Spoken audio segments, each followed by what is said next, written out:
and welcome to today's session. I would like to thank all the respected members for joining us for today's webinar. I am CA Akshita Agarwal, the moderator for today's webinar on the topic RERA, a new horizon for CA profession.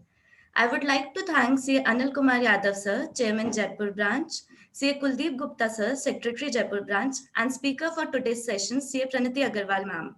It's a great pleasure for me to introduce our speaker, CA Pranati Agarwal ma'am, who is going to enlighten us on the topic RERA, a new horizon for CA profession. This is a subject in which we should all be deeply interested because with implementation of RERA, the professional opportunities for chartered accountants have increased with respect to advisory and guidance on legal aspects of real estate business. Our speaker, C. Pranati Agarwal ma'am, is a fellow member of ICI and is currently serving as senior partner in Ramanan Goyal and Company. She ventured into the practice of RERA since its very inception and has developed proficiency in RERA implementation and compliance services. She has been providing RERA consultancy services across India and has delivered lectures on RERA across various forums across the country. She is advisor to various associations like CREDAI, Rahata, ASSOCHAM, and she is also the chairman of RERA Committee, Tax Consultant Association, Jaipur. Moving ahead, I would request our speaker, C. Pranati Agarwal ma'am, to begin this wonderful session. Over to you, ma'am.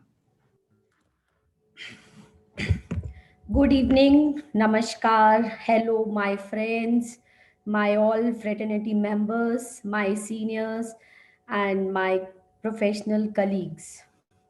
Good evening to all, and thank you so much to ICI branch, Jaipur branch, and Anil Bhaiya for giving me such a wonderful opportunity so that I can share my views on this topic, RERA, a new horizon for a CA professionals. Friends, now I just wish to convey my thoughts, and it was my personal experience of 4 years of my this working of in this particular area. I have been witnessed, and I can tell you that the area has been changed.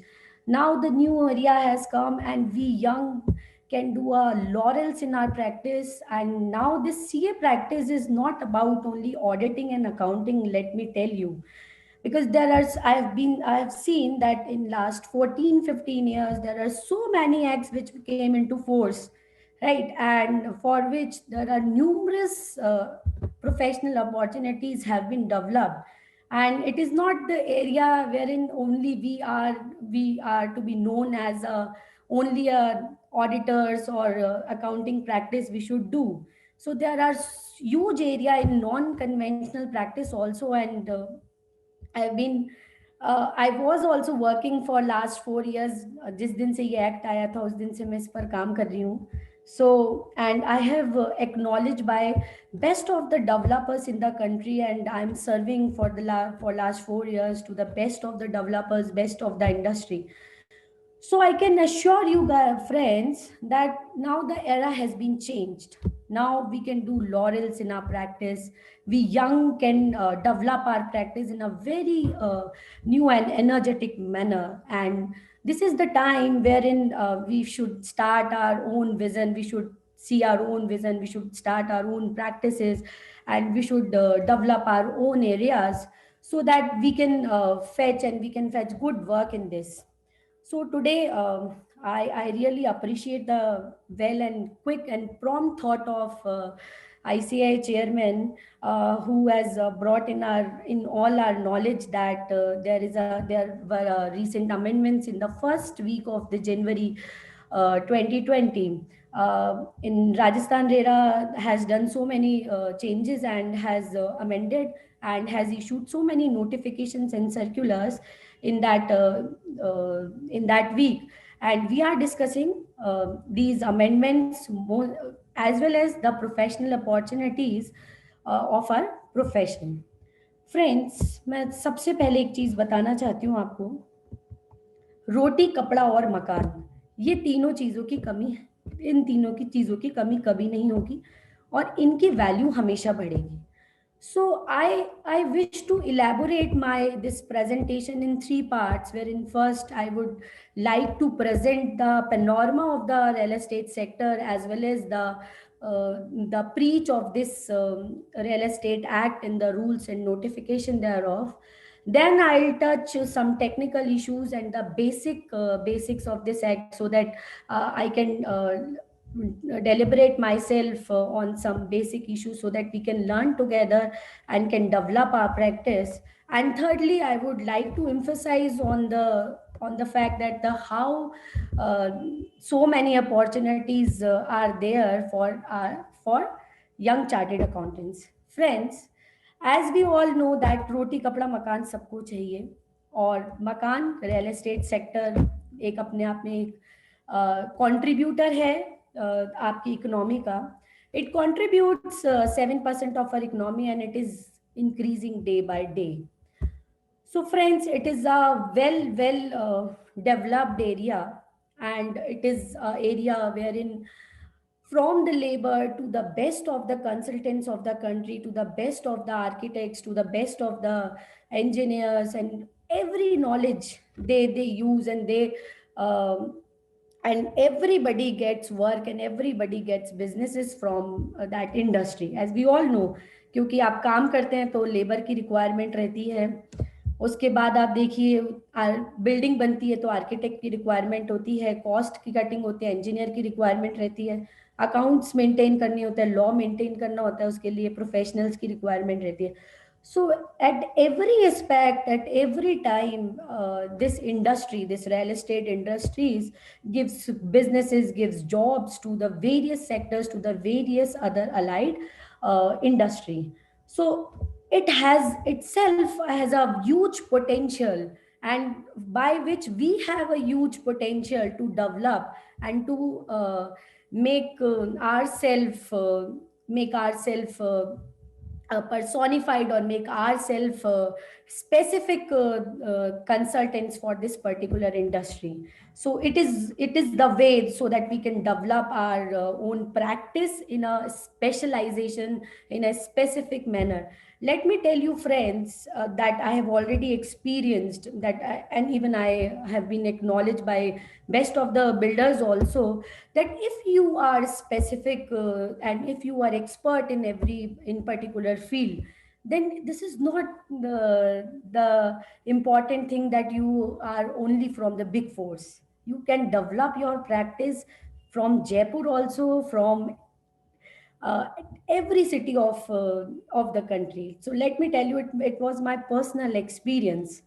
So coming to the next, as this real estate sector is a very wide and very vast, so we have ample of opportunities, and this particular act, in the name of Real Estate Regulation and Development Act, as we all know the name, and it was came into force in the year 2016. Some of the provisions was came into force in the 2016, and some provisions were came into force in the year 2017. So as we all know कि RERA तो आ गया, real estate regulation and development act. By name किसी चीज को regulate करने के लिए, किसी चीज को डेवलप करने के लिए रेरा आया था. Friends, let me tell you कि ये हर किसी एक्ट के आने की एक वजह होती है, उसके पीछे एक पूरी रिसर्च होती है, और उस आपकी कंट्री को उसकी रिक्वायरमेंट होती है, उस वजह से कोई एक्ट आता है. 2016 से पहले ये देखा जा रहा था कि रियल एस्टेट सेक्टर बूम भी कर रहा है, रियल एस्टेट ग्रो भी कर रहा है, लेकिन वहां पर मोस्ट ऑफ द जो आपके अलॉटीज थे या जो बायर्स थे, वो कुछ इश्यूज के चलते परेशान थे. लाइक पोजेशन जो है वो डिलेड था, लाइक उनको कुछ वन साइडेड अग्रीमेंट्स का सामना करना पड़ता था, लाइक उन वो जिस तरीके का अपना सपनों का घर चाहते थे उस तरीके का उनको घर नहीं मिलता था. तो there were so many problems which have been seen by the government of India, and due to which this act was came into force in 2016. Your Honours, friends, I'm sorry, friends, uh, today more than 51,000 projects are registered in a various state authorities, and in Rajasthan, if we see, 1,400 projects are registered. I'll tell you that how we can cater and we can uh, give our services to those projects and to those developers and to those other areas and to those other industries. I'll tell you in my session, I'll tell you then how we can give our services to them. As I was talking about, because on 1st May 2016, there were so many sessions, section 1 to 2, 2039. These are related to only procedural and the establishment of the authorities and the definitions. These provisions were came into force from 1st May 2016 with the intention that authorities बन जाए. मैं इससे पहले आप लोगों को एक चीज बताना चाहती हूँ. It is a central act, real estate regulation and development act, but every state needs to develop its authorities by their own, develop its website by their own, and issue their rules by their notifications by their own. So every state was required to be done from 1st May 2016 to 1st May 2017. Though we all know that it's been 4 years have been passed and we are talking about the professional opportunities. So let me tell you, because the initial phase of this act was very slow, and every authority by their own developing their web portals, developing their rules, notifications, and their transparent manner and their regularization manner. So they were developing those things. That's why in first 2 years it was like कि इसके ऊपर काम हुआ, धीरे धीरे चलता रहा. तो इस तरह से आज हम देखें तो every authority is doing good and keep on doing and keep on regularising the things. So recently Rajasthan में अमेंडमेंट आए हैं, बट राजस्थान के अमेंडमेंट की बात नहीं है. I can assure you that we can work on various authorities in various states of the countries, because act is same. It is just a 37 pager act with the 92 sections, right? You just need to read that first. And most importantly, if we see that from section 1 to section 20 are very important to read. So I just request you that after this session you can read section 1 from section 1 to section 20, so that you can have an idea that how it acts work. And as concerned to the rules, बहुत ज़्यादा फर्क नहीं है rules में. आप state के rules देखेंगे, there are minor differences in the rules. So it is like कि आप रूल्स पे देखेंगे, आपको बहुत ज़्यादा इस पे जब आप एक्ट पढ़ेंगे उसके बाद आप उसके वेब पोर्टल पे इजीली, गूगल पे सब वेब पोर्टल्स अवेलेबल है, इजीली गूगल पे रूल्स अवेलेबल है. आप उनकी चीज़ें उनको पढ़कर उस पर प्रैक्टिस कर सकते हैं. You even don't need to travel because everything is on web portal. Let me tell you friends, इस एक्ट के अंदर, क्योंकि मेरे को तो बहुत एक्नॉलेजमेंट मिला है इससे, और बहुत कम प्रोफेशनल्स हैं जो अभी इस फील्ड के अंदर काम कर रहे हैं, और अभी बहुत सारा पोटेंशियल है जो इस पर बचा है, जो अपन प्रोफेशनल फ्रेंड्स जो है वो ग्रैब कर सकते हैं. तो एज 1st May 2017 में इसमें काफ़ी सारे सेक्शंस जो थे जो चार्जिबिलिटी से या रजिस्ट्रेशन से रिलेटेड थे, विच आई विल कवर लेटर. तो उस तरीके के सेक्शंस इसके अंदर आए और इस तरीके से ही एक्ट आया. Let me tell you that this act is only applicable on real estate sector, on real estate developers, and to some extent on real estate agent.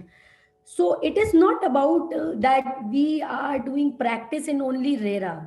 If we are serving a real estate industry, then there are so many works. If we can enter by this by consulting this act, then we can fetch so many works from that industry and from that particular company. And let me tell you, before even act was came into force, and there are so many litigations, and now thousands of the complaints are there. And if we talk about the Rajasthan RERA, there are more than 5,000 complaints of the allottees. So we have an opportunity. It is not about only the real estate developers. Even though we have opportunity to serve the people who are suffering and who are seeing that, who can fight the case for them. Yeah, who are genuine allottees and who are genuine buyers, who wishes and who wants their flats and who wants their money back. So this is the area wherein the litigations are there, um, implications are there, regulations are there, due diligence are there. So we can fetch the opportunities from that. It is not about that we can only laurel in the income tax or in the GST, right? We should be known as some specific or some specialization of our field. And that's why we are here and we are discussing this professional opportunities for this RERA. Then, as I was talking about the panorama of this act, and as I was talking about the preach that you can go, you don't need to travel. Let me tell you, because the out of this 26, 21 states and 5 UTs, as this is showing here, have notified their rules. So they are developing and they have already developed, and out of which more approximate 25 states have developed their web portals. I've also shared the link and the area wherein the websites have already been developed. So you just need to go to the website and see the procedure and see the how they regularize and how they work. That is the only thing you need to do. So friends, इसमें जो मैं तुम्हें एक बात, आप लोगों को एक बात बताना चाह रही थी कि इस तरीके से ये 25 अथॉरिटीज हैं जो इंडिया की हैं, जो बहुत वास्ट एरिया पे काम कर रही है. हम महाराष्ट्र, यूपी, राजस्थान, पंजाब, हरियाणा, दिल्ली, इन सब की बात करें, these authorities are doing good. Karnataka, MP, Gujarat, बहुत ज़्यादा इनकी अथॉरिटीज़ में फ़र्क नहीं है. आप इनकी अथॉरिटीज़ में काम करते हैं जब, तो आपको पता लगेगा कि आपको कहीं ट्रैवल नहीं करना है. आपको वहाँ के लोकल लॉज़ या थोड़े से लैंड के जो लॉज़ होते हैं, उनके ऊपर कवर आप यदि कर पाएँगे, तो इस पे आप ज़्यादा चीज़ें देख पाएँगे और ज़्यादा चीज़ें कर पाएँगे. उसी के साथ-साथ आप अपने ऑफिस में बैठकर, from Jaipur office, from Udaipur office, from कहीं से भी आप कंसल्ट कर सकते हैं, क्योंकि अभी तो सब कुछ ऑनलाइन चल रहा है. आप you can have a video meetings in your office and can everything is online, so registration is online. You don't need to travel to the offices, travel to the authorities to get the work done. You just need to put the file and you just need to apply for the online, and you can do your work in RERA. So friends, my area of professional opportunities, I have sum up. मैं पूरा act या वो सब मैं यहाँ पर sum up नहीं किया है. मैंने जो मेजर सम अप किया है कि किस किस पर्टिकुलर चीज़ के अंदर हम एक प्रोफेशनल अपॉर्चुनिटी देखते हैं और हमें लगता है वहाँ पर चार्टेड अकाउंटेंट्स की रिक्वायरमेंट ही नहीं है, चार्टेड अकाउंटेंट्स की नेसेसिटी है. तो इस तरीके से कुछ स्मॉल एरियाज जो है वो मैंने यहाँ पर कवर किए. वो इस तरह से कवर किए कि कुछ सेक्शंस को मैंने यहाँ पर कवर करके ये बताना चाहा है कि इन सेक्शंस में आप कैसे काम कर सकते हैं और कैसे प्रोफेशनल अपॉर्चुनिटीज़ को ग्रैब कर सकते हैं. फ्रेंड्स, मैं एक चीज़ इस पे और बताना चाहूँगी, क्योंकि ये आज का जो टॉपिक है वो है रीसेंट अमेंडमेंट्स जो आपके रेरा के अंदर आए हैं अभी. So let me tell you, I have started working in this RERA from very first day when the act was came into force. उस समय पर यहाँ पर इनका 2 कमरों का ऑफिस होता था और हम जाते थे, वहीं पे ही एटीपी भी बैठे होते थे, वहीं पे ही छोटे मतलब जो उनके जो सबऑर्डिनेट्स होते थे वो भी बैठे होते थे। अभी जब से चेयरमैन साहब ने यहाँ पे ज्वाइन किया है, तब से काफ़ी अमेंडमेंट्स, काफ़ी नोटिफिकेशंस, काफ़ी सर्कुलर्स, काफ़ी चेंजेस जो है यहाँ पर आने लगे हैं। तो इससे मुझे एक चीज़ रियलाइज़ हुई कि क्योंकि मैंने इसको बढ़ता हुआ और जीता हुआ देखा है, और इसी तरह से मैंने नॉर्थ इंडिया की भी अथॉरिटीज़ को, यूपी अथॉरिटी को, पंजाब हरियाणा अथॉरिटी, दिल्ली अथॉरिटी को, सभी को इसी ही परफॉर्मेंस से बढ़ता हुआ देखा है।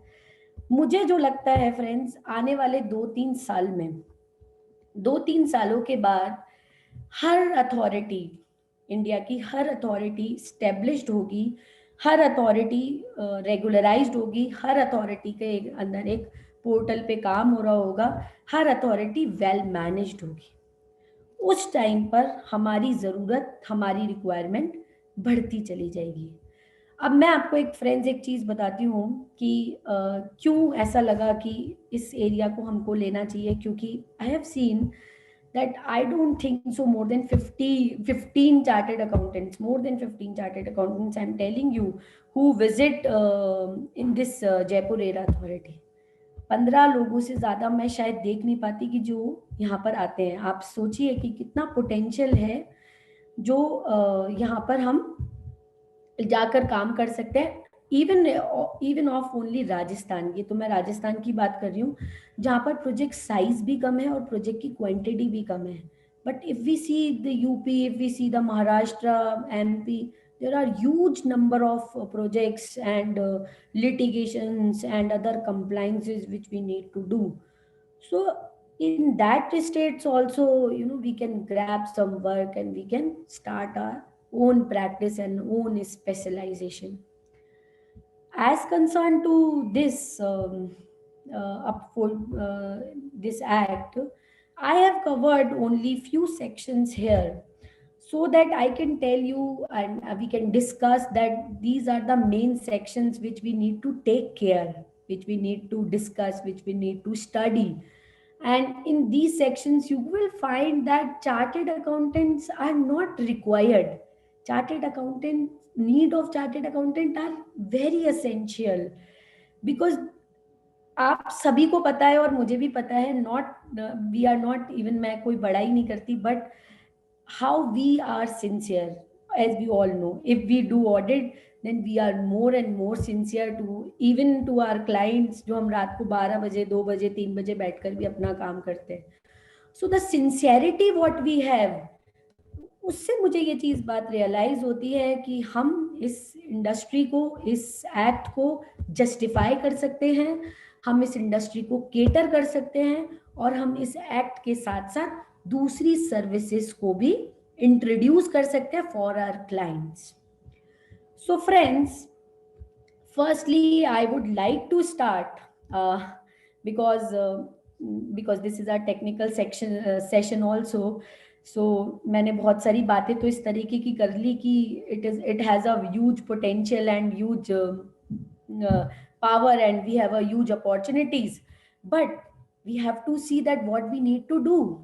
हम जब तक ये नहीं देखेंगे हमें करना क्या है या हमें कैसे करना है, then what is our vision, तब तक तो हम काम नहीं कर पाएंगे। तो इसीलिए I would like to start that my some basic technical issues, so that I can bring your kind attention on those sections, on those topics, and I try to learn those, but I try to even discuss with you all members, and will deliberate myself as per my opinion. So friends, as concerned to Rajasthan, there are approx 1400, precisely if we say that 1412 projects are registered.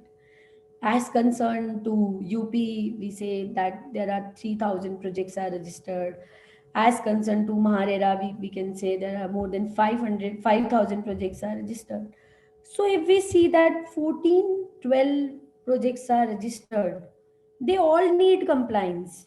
They all need other things. They all compliances, QPRs. They need all and everything.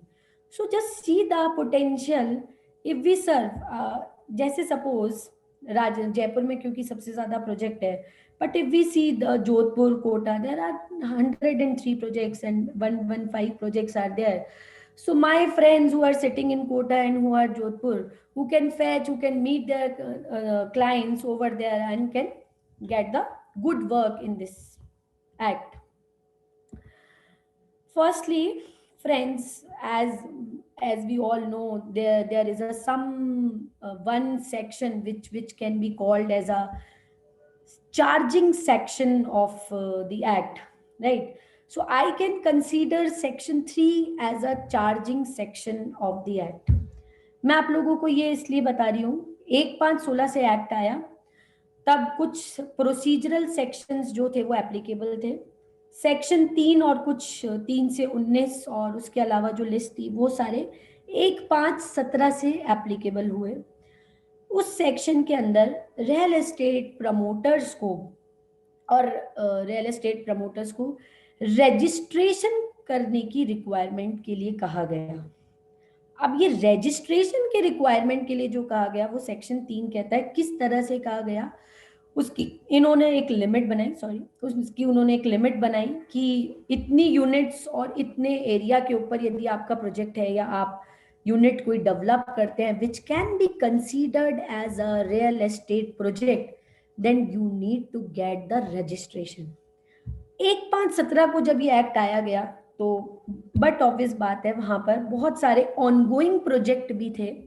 Ongoing project को भी उन्होंने कहा कि आप 3 महीने के अंदर registration कराएं यदि आपके प्रोजेक्ट का कंप्लीशन सर्टिफिकेट नहीं आया है। थोड़ा सा इसको और इलेबोरेट यदि मैं करती हूँ तो रूल्स के अंदर कुछ एग्जेम्पशंस और कुछ एक्सक्लूजन्स दिए गए और ये कहा गया कि उनको रजिस्ट्रेशन का दरकार नहीं रहेगा। कुछ सर्टेन स्पेसिफिक स्टेट के रूल्स थे, उनको रजिस्ट्रेशन का दरकार नहीं रहेगा, अदरवाइज आपको 3 महीने के अंदर प्रोजेक्ट को रजिस्टर कराना है। रजिस्ट्रेशन का क्राइटेरिया, रजिस्ट्रेशन का प्रोसीजर, रजिस्ट्रेशन के लिए जो रिक्वायरमेंट थी वो सेक्शन 4 ने कवर की थी।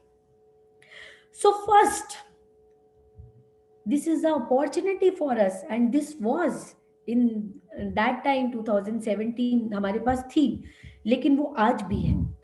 तो मैं आपको एक चीज फ्रेंड्स बताना चाहती हूँ कि once you will learn this and once you will read this section 3, then you will find that you are by reading this only you will find yourself capable enough to get this project registered under the RERA.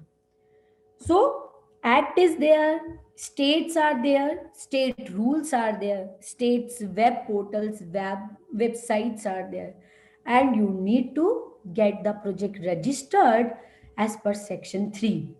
So section 3 is the charging section of this act and this which covers registration of the real estate project, which also covers the registration of the ongoing projects. So firstly, as I told you that this is the first point wherein we can get the work. And it is not about that, मैं सच बात बताऊं तो it is not about that very easy thing to do. मतलब your mind will be used और आपको अपनी professional knowledge भी इसमें काम आएगी, आपको लॉजिकल मैनर में रजिस्ट्रेशन करना पड़ेगा। और रजिस्ट्रेशन के साथ साथ रजिस्ट्रेशन तो एक पार्ट है, रजिस्ट्रेशन के साथ साथ जब आप उसको एडवाइस करेंगे दैट हाउ टू रजिस्टर, तब आपके क्लाइंट को इतना मजा आने वाला है कि आपको ऐसा लगेगा कि वाह। So it is like once you will read the rules and once you will read the act, then you will find that you can give a very good advice to your client that how the project will be registered, when the project will be registered, phases है भी, phases में register करना है, full register करना है, even eventually you will get that experience also wherein आप उसको ये भी बता पाएंगे कि पहले क्या बनाओ या क्या नहीं बनाओ, जो कि आर्किटेक्ट का काम होता था। उसको मैं थोड़ा सा यहाँ पर इलेबोरेट करना क्यों चाह रही थी कि सेक्शन 3 बोलता है कि आप रजिस्ट्रेशन करा दो रियल एस्टेट प्रोजेक्ट का। आपका बिल्डर आया नक्शे लेकर बड़े सारे, और आपने बोला कि वकील साहब आप इसको रजिस्टर कर दीजिए, सीए साहब आप इसको रजिस्टर कर दीजिए। आपने कहा हाँ बिल्कुल कर देंगे, मुझे प्रोसीजर पता है और ऐसे ऐसे है। बट उसके अंदर बहुत सारी चीजें हैं कि वो आज looking to the scenario and looking to the environment, आप उसको कहते हो 1000 यूनिट का प्रोजेक्ट रजिस्टर कर दिया, रेरा के अंदर कंप्लीशन डेट भी भर दी, सब भर दी, और आपने उसको रजिस्ट्रेशन पे लगा दिया। नहीं, आपको ऐसा नहीं करना। आपको उसके मैप को एनालाइज करना है। उसके बाद आपके उसकी एरिया की सबसे पहले रिक्वायरमेंट देखनी है, वहाँ एरिया की डिमांड देखनी है कि एट दिस स्टेज क्या हम 700 यूनिट का प्रोजेक्ट पूरा केटर डेवलप कंस्ट्रक्ट कर भी पाएंगे या नहीं पाएंगे। आज वहाँ की रिक्वायरमेंट कितनी है, आसपास के प्रोजेक्ट्स कितने डेवलप हो रहे हैं। तो it would be very interesting for us to research on these कि हम इस एक प्रोजेक्ट को रजिस्टर करना सिर्फ रजिस्ट्रेशन की टैब पे डिटेल्स डालना ही नहीं है। We have to analyse that how and when it can be registered. So आप उसको फेज एरिया, जैसे इस सेक्शन में ही है कि आप फेज एरिया में उसको रजिस्टर कर सकते हैं। आपको अथॉरिटी की टेम्परामेंट को देखना पड़ेगा, आपको अथॉरिटी के प्रोसीजर को देखना पड़ेगा कि वो किस तरह से उस प्रोजेक्ट को रजिस्टर करवाना चाहते हैं। जैसे सपोज मैं आपको एग्जांपल दूं राजस्थान रेरा अथॉरिटी का, सो दे अलाउ अस कि हम फेजेस में रजिस्टर करा दें, दे अलाउ अस, तो आप उसको फेजेस में रजिस्टर कराइए। when you discuss these things with the client, then your client will get a huge confidence in you कि you are talking about the demand and the supply and the registration and the procedure. So it would be very helpful for your client and for your knowledge also. So as section 3 which covers, and there is a limit of 500 area and square meter area and 8 units. So you can consult to your client कि भाई आप इसको 9 unit बन रही है तो आप उसको 8 यूनिट पे करें जिससे आप इससे बच जाएं, यदि आपका एरिया 500 स्क्वायर मीटर से है। तो इस तरीके की छोटी छोटी जो एडवाइजरी है वो भी आप इस रजिस्ट्रेशन से रिलेटेड दे सकते हैं।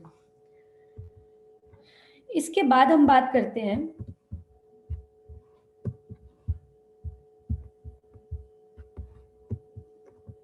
सेक्शन 4 की। Section 4 is a very big section, so I have not covered in whole. Section 4 आपको एक प्रोसीजर ऑफ रजिस्ट्रेशन बताता है। प्रोसीजर ऑफ रजिस्ट्रेशन की यदि हम बात करें तो किस तरीके से रजिस्ट्रेशन करना है, क्या डिटेल्स एंड डॉक्यूमेंट्स रहेगी, किस तरीके से कंपाइल होगा, किस तरीके से वो वेब पोर्टल पर लगेगा, इस तरीके की रिक्वायरमेंट है। But there is a one clause or one subsection which is very important, that is section 42LD, and it is a very harsh section on the developers, wherein they cannot even spend or withdraw a single penny from a designated account without your permission and without your pre-certification. So let me elaborate this, friends. जब हम registration करने जाते हैं तो हमें promoter की और details के साथ, जहां पर रजिस्ट्रेशन की डिटेल्स पड़ती है, वहां पर एक सेक्शन की रिक्वायरमेंट होती है, और वो रिक्वायरमेंट होती है जहां पर कहा जाता है कि आपको एक रेरा डेजिग्नेटेड अकाउंट खोलना होगा। ये रिक्वायरमेंट क्यों आई फ्रेंड्स, पहले अपन इस पर बात करते हैं। ये रिक्वायरमेंट इसलिए आई क्योंकि जब देखा गया 1/5/17 में या 1/5/16 में, there were so many stalled projects, और डाइवर्जन ऑफ फंड्स जो थे, आप सब समझते होंगे कि एक डेवलपर ने एक प्रोजेक्ट को डेवलप किया, पैसा लिया, और उसके बाद उसको दूसरी लैंड पे या दूसरे प्रोजेक्ट पे लगा दिया, और ये प्रोजेक्ट कंप्लीट नहीं हो पाया and allottees were suffering. So looking to that problem, to cover and to regulate the developers, इस सेक्शन को लाया गया which is 42LD। 42LD में हम देखें तो सबसे पहले रिक्वायरमेंट होती है, वो होती है कि हर प्रमोटर को for its every project, every real estate project need to open a RERA designated separate account. So when they open this account, they have to deposit their 70%, not more than that, not less than that. They need to deposit every and single money, single penny of received from the allottees to that account. मैं माफी चाहती हूँ, मैं थोड़ा सा section 3 में जो requirement थी वो कवर जो करनी थी मेजर वो भूल गई। तो कि रजिस्ट्रेशन की दरकार कब होती है, तो जो first line of this section है, मैं सेक्शन 4 बाद में कवर करूंगी। No promoter shall advertise book market sell or offer for sale or invite person. तो जहां पर भी कोई रियल एस्टेट डेवलपर किसी भी तरीके की एडवर्टीजमेंट करना चाहता है, मार्केटिंग करना चाहता है, बुकिंग करना चाहता है, उससे पहले उसको रजिस्ट्रेशन कराने की जरूरत है। लेकिन मैं यहाँ पर बात साफ कर दूं कि उसे को किसी भी कंस्ट्रक्शन एक्टिविटी को चालू करने के लिए रजिस्ट्रेशन का दरकार नहीं है। जैसे ही किसी भी तरह से एडवर्टीजमेंट मार्केट बुक सेल होती है, वहां उसकी रजिस्ट्रेशन की रिक्वायरमेंट आ जाती है। ये मैंने क्यों कवर किया, क्योंकि सेक्शन 42 LD में पैसे की बात हो रही थी और पैसा आ रहा था। तो before accepting any money we need to get the registration under section 3. Now we will cover this wherein 70% money received from the allottees, every money will be deposited in that separate account. Now the role of 3 consultants have come in this particular section, wherein हमारा role सबसे ज्यादा important है क्योंकि हमारे बिना वो पैसे नहीं निकाल पाएंगे। For withdrawal of every money they need to get R certificate. R certificate CA in practice के सर्टिफिकेट की उनको दरकार है। So just see this and now because शुरू के अंदर ये these certificates were not compulsory to because authorities ने उनको पोर्टल पर अवेलेबल कराने के लिए ऐसा कोई पोर्टल नहीं दिया था, तो डेवलपर्स इस तरीके से नहीं कर रहे थे। But from this quarter October 20 to December 20, it is compulsory for all the developers to get the certificate from the chartered accountants and from the engineer and from the architect. So architect अपना role निभाएगा कि कितना construction हुआ है, engineer अपना role निभाएगा कि कितना कॉस्ट पड़ा है, और हमें अपना रोल निभाना है कि उनको सर्टिफिकेट इशू करना है।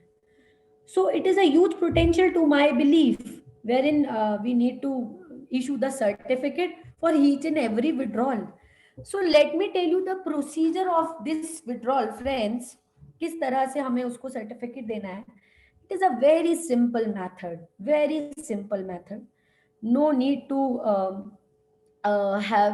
to have a very expertise knowledge of this. बस जो आपकी प्रोफेशनल नॉलेज है उसके लिए तो कोई बात ही नहीं है। तो हर विड्रॉल के लिए किस तरीके से सर्टिफिकेट हमें चाहिए होगा वो मैं थोड़ा सा यहाँ पे डिस्कस क्यों करना चाहती हूँ, क्योंकि कुछ मेरे फ्रेंड्स यदि इस तरीके का आइडिया ले लेंगे और वो सर्टिफिकेट इशू कर पाएंगे तो they can get a good work in this area. Authority ने विड्रॉल के लिए तीनों सर्टिफिकेट्स को इशू कर रखा है, but we need to see right. Simple concept है, if you learn section 42 LD and the respective rule of the state, right, you can find out that what cost can be allowable cost, because if we see this, that every promoter will deposit 70% of the amount in that particular account, and it will be used only for the construction and the development cost and the land cost of the particular project. Now we have to see this, that what is the land cost of the project and what is the development cost of the project and construction cost of the project. So as concerned to prima facie, we see that the selling, distribution and administration costs are not allowable and which can be incurred from that 30% portion. But as concerned to the 70% portion, as concerned only the cost of construction and development cost can be withdrawn. अब हमें इसी बात का certificate देना है। जब हमें इसी बात का सर्टिफिकेट देना है तो हम क्या कहेंगे कि जितनी भी कंस्ट्रक्शन कॉस्ट है या जितनी भी लैंड कॉस्ट है या जितनी भी डेवलपमेंट कॉस्ट है वो सब अलाउड, बाकी सब डिसअलाउड। उससे हमने अपनी कॉस्ट इनकर्ड निकाली, जितनी इनकर्ड निकाली उतनी अलाउेबल कॉस्ट है, उतना भाई पैसा निकाल ले। उतना पैसा जब निकल जाए वापस आ जाना और उसके बाद वापस सर्टिफिकेट ले जाना। So it is as simple as that we can issue a certificate to the developer and fetch a good money also and fetch a good practice also. And as concerned to this other से इसमें एक और आगे जो practice है वो है statutory auditors के लिए जिनको एनुअल कंप्लाइंस करनी होती है। एक जो सीए इन प्रैक्टिस है इंडिविजुअल इंडिपेंडेंट, वो आपको सर्टिफिकेट देगा कि आप पैसा निकाल सकते हैं किस प्रोपोर्शन में, कंस्ट्रक्शन कॉस्ट के पेटे, लैंड कॉस्ट के पेटे। और एक जो आपका स्टैट्यूटरी ऑडिटर होगा वो एनुअली इस चीज को इंश्योर करेगा, पहली चीज कि आपका 70% पैसा उस अकाउंट में डल गया है, और दूसरी चीज कि आपका वो 70% पैसा जो है वो कंस्ट्रक्शन कॉस्ट और डेवलपमेंट कॉस्ट के लिए काम आया है। सो फ्रेंड्स, आप देखिए हर प्रोजेक्ट की लाइफ जो होती है, वो कंस्ट्रक्शन लाइफ जो होती है वो 3 to 5 years, 6 years, 4 years इस तरीके की होती है। So we have an opportunity that we can serve our client for a longer period of 4 years or 5 years. So just see this, that only by issuing a certificate we can fetch a more work from that client. Other than that ये CA certificate क्योंकि आपकी Rajasthan RERA की website पर भी available है, और annual compliance का जो फॉर्मेट है वो भी आपके राजस्थान रेरा की वेबसाइट पर अवेलेबल है। आप उसको जाकर देख सकते हैं, वहाँ पर आप उसको निकाल सकते हैं, उसको चेक कर सकते हैं, रीड कर सकते हैं, और उसके बाद उसने सर्टिफिकेट्स इशू कर सकते हैं।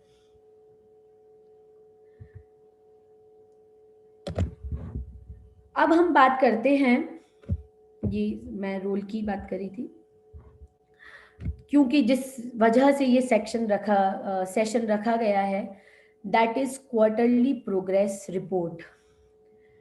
फ्रेंड्स, उससे पहले मैं आप लोगों को ये एक व्यू देना चाहती हूँ कि which I will cover in section 11 कि इसकी रिक्वायरमेंट जो है क्वार्टरली प्रोग्रेस किस तरीके से पड़ी। जब भी आपका प्रोजेक्ट रजिस्टर हो जाता है रेरा के अंदर, then till the completion there are set of compliances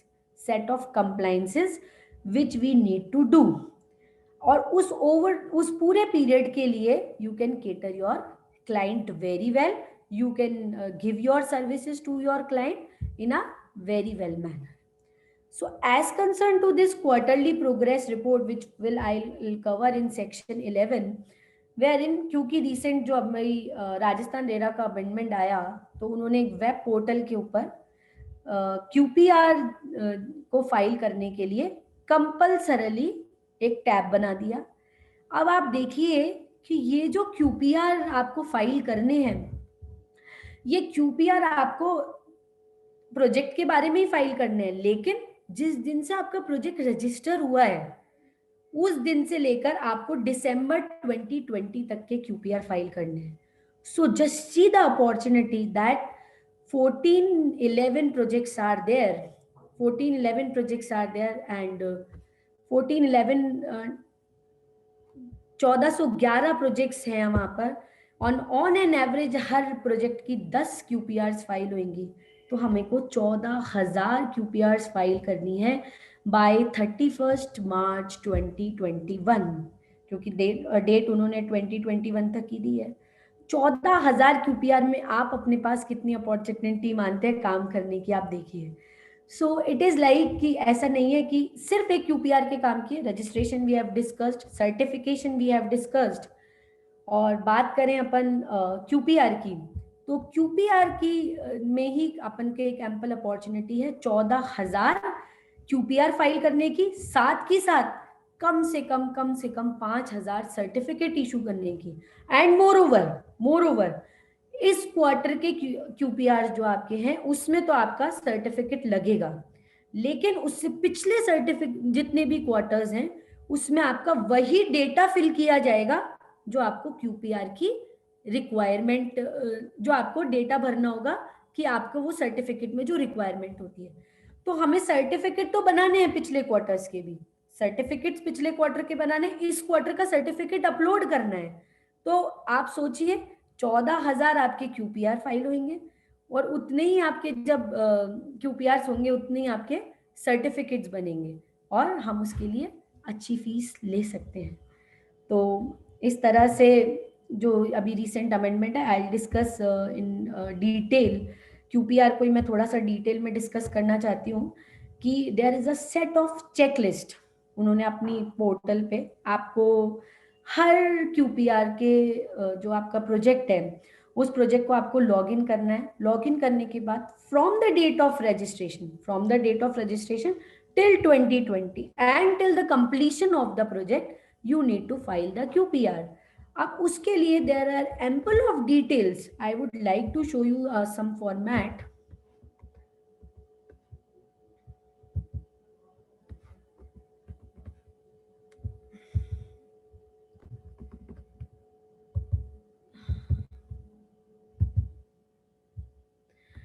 मैं आपको फॉर्मेट दिखाना चाह रही थी बट थोड़ा सा कुछ इसमें प्रॉब्लम है। तो जो अपार्टमेंट इसकी एक प्रॉपर चेकलिस्ट है, इस चेकलिस्ट को मैं आपके साथ सेक्शन 11 से डिस्कस करना चाहती हूँ। वो मैं आपको बता देती हूँ। सेक्शन 11, अब ये जो क्यूपीआर की जो रिक्वायरमेंट आती है वो आपकी आती है सेक्शन 11 के अंदर। तो फ्रेंड्स क्यूपीआर क्योंकि फाइल करने हैं, सेक्शन 11 में basically duties of the promoter है जो आपको ये बताएगी कि over the construction period of the project till the completion, till obtaining the completion certificate, what promoter needs to do. And in each and every project, in each and every perspective, आपकी duties यहाँ पर आ जाती है और आपके लिए opportunity create हो जाती है। And one of the opportunities this quarterly progress report, जो कि अभी रिसेंटली राजस्थान रेरा ने लॉन्च किए हैं, जो मैं अभी बता रही थी आपको जनवरी फर्स्ट वीक में। And there are many, as I already mentioned, that 14,000 QPRs on an average are need to be filed by 31st March 2021. But in QPRs में, इन compliances में हमें क्या करना है, वो सेक्शन 11 डील करता है। वो सेक्शन 11 किस तरह से डील करता है माय फ्रेंड्स, मैं थोड़ा सा इसको इलेबोरेट करना चाहती हूँ। रजिस्ट्रेशन मिलने के वेरी फर्स्ट डे से Section 4 deals with that you cannot withdraw a single penny from that account. तो उन्होंने रेगुलेट कर दिया रजिस्ट्रेशन के पहले दिन से। और आज हर क्वार्टर में आपको ये बताना है कि आपकी कितनी यूनिट बिकी और कितने प्लॉट बिके, आपने कितनी गैरेज पार्किंग बुक की, ये आपको क्यूपीआर में तो बताना ही है साथ साथ। तो आपको उनको एक फॉर्मेट्स इस तरीके से, I would suggest to share the specific formats to your client for their convenience so that they can fill the data properly. Section 11 की जो रिक्वायरमेंट है, कंप्लाइंसेस की जो हम बात कर रहे हैं, तो क्यूपीआर में क्या क्या रिक्वायरमेंट है वो मैं आपसे बेसिक डिस्कस कर रही हूँ। उसके बाद आपको, क्योंकि एक प्रोजेक्ट रजिस्टर होता है तो आपको बहुत सारी अप्रूवल्स लेने की रिक्वायरमेंट होती है। बहुत सारी approvals as concern to, I would like to mention here, like you need a water approval, you need a fire NOC, you need a airport authority approval, you need a other approvals. So आपको वो सारी यदि आपने registration के time पे नहीं दी तो भी वो आपको क्यूपीआर में अपडेट करनी है। So that is also another thing which you need to tell to your client that these are in place or not. ठीक है, as concerned to this compliance procedure, ये हमें करने की जरूरत होती है। उसके बाद हम बात करते हैं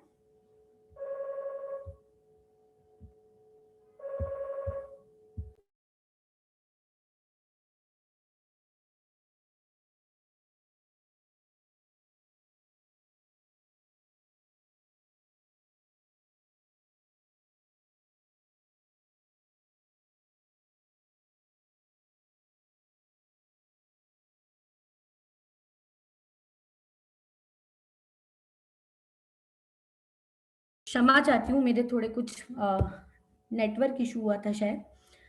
तो जो रिसेंटली अभी हम बात कर रहे थे कि अप्रूवल्स की, रजिस्ट्रेशन के टाइम पे हमने क्यूपीआरस, रजिस्ट्रेशन के टाइम पे हमने अप्रूवल्स की बात करी। जो भी अप्रूवल्स नहीं मिले वो हमें कंस्ट्रक्शन पीरियड के अंदर, कंस्ट्रक्शन पीरियड के जो अंदर आपको क्यूपीआर के माध्यम से अपलोड करने हैं। फिर हम बात करते हैं और भी बहुत सारी अपॉर्चुनिटी कैसे हमें मिलती है। मैं इसको थोड़ा सा और इलेबोरेट करूं। कभी कोई प्रोजेक्ट रजिस्टर होता है तो आपको देखना होगा there are set of documents which need to be prepare.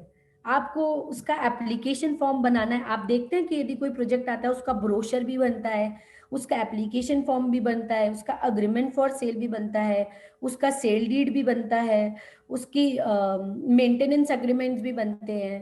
तो इस तरीके से एक और नई प्रैक्टिस स्टार्ट हो जाती है। वो प्रैक्टिस होती है ड्राफ्टिंग की। वो ड्राफ्टिंग की जो प्रैक्टिस होती है वो किस तरीके से स्टार्ट होगी कि आप यदि लॉरल हासिल कर लेते हैं, आप इस इंडस्ट्री को समझ जाते हैं, सेक्टर को समझ जाते हैं और नीड को समझ जाते हैं, तो आप इन सारे अग्रीमेंट्स को, इन सारे डीड्स को, इन सारे एप्लीकेशन फॉर्म को बहुत अच्छे से ड्राफ्ट कर सकते हैं और अपने क्लाइंट्स को दे सकते हैं। And these also a part of use और a new practice where we can draft well. और ड्राफ्टिंग से अच्छी तो कोई चीज ही नहीं होती कि हम अच्छा ड्राफ्ट करते हैं तो क्लाइंट भी खुश और हम भी खुश। तो हम जब क्यूपीआर की जो बात कर रहे थे उसके अंदर क्योंकि ये सेक्शन 4 के अंदर हमें क्यूपीआर में देना है, I would also like to show you the format of which the RERA authority has launched and RERA authority has issued later, but I would like to cover this compliance portion first and cover this section.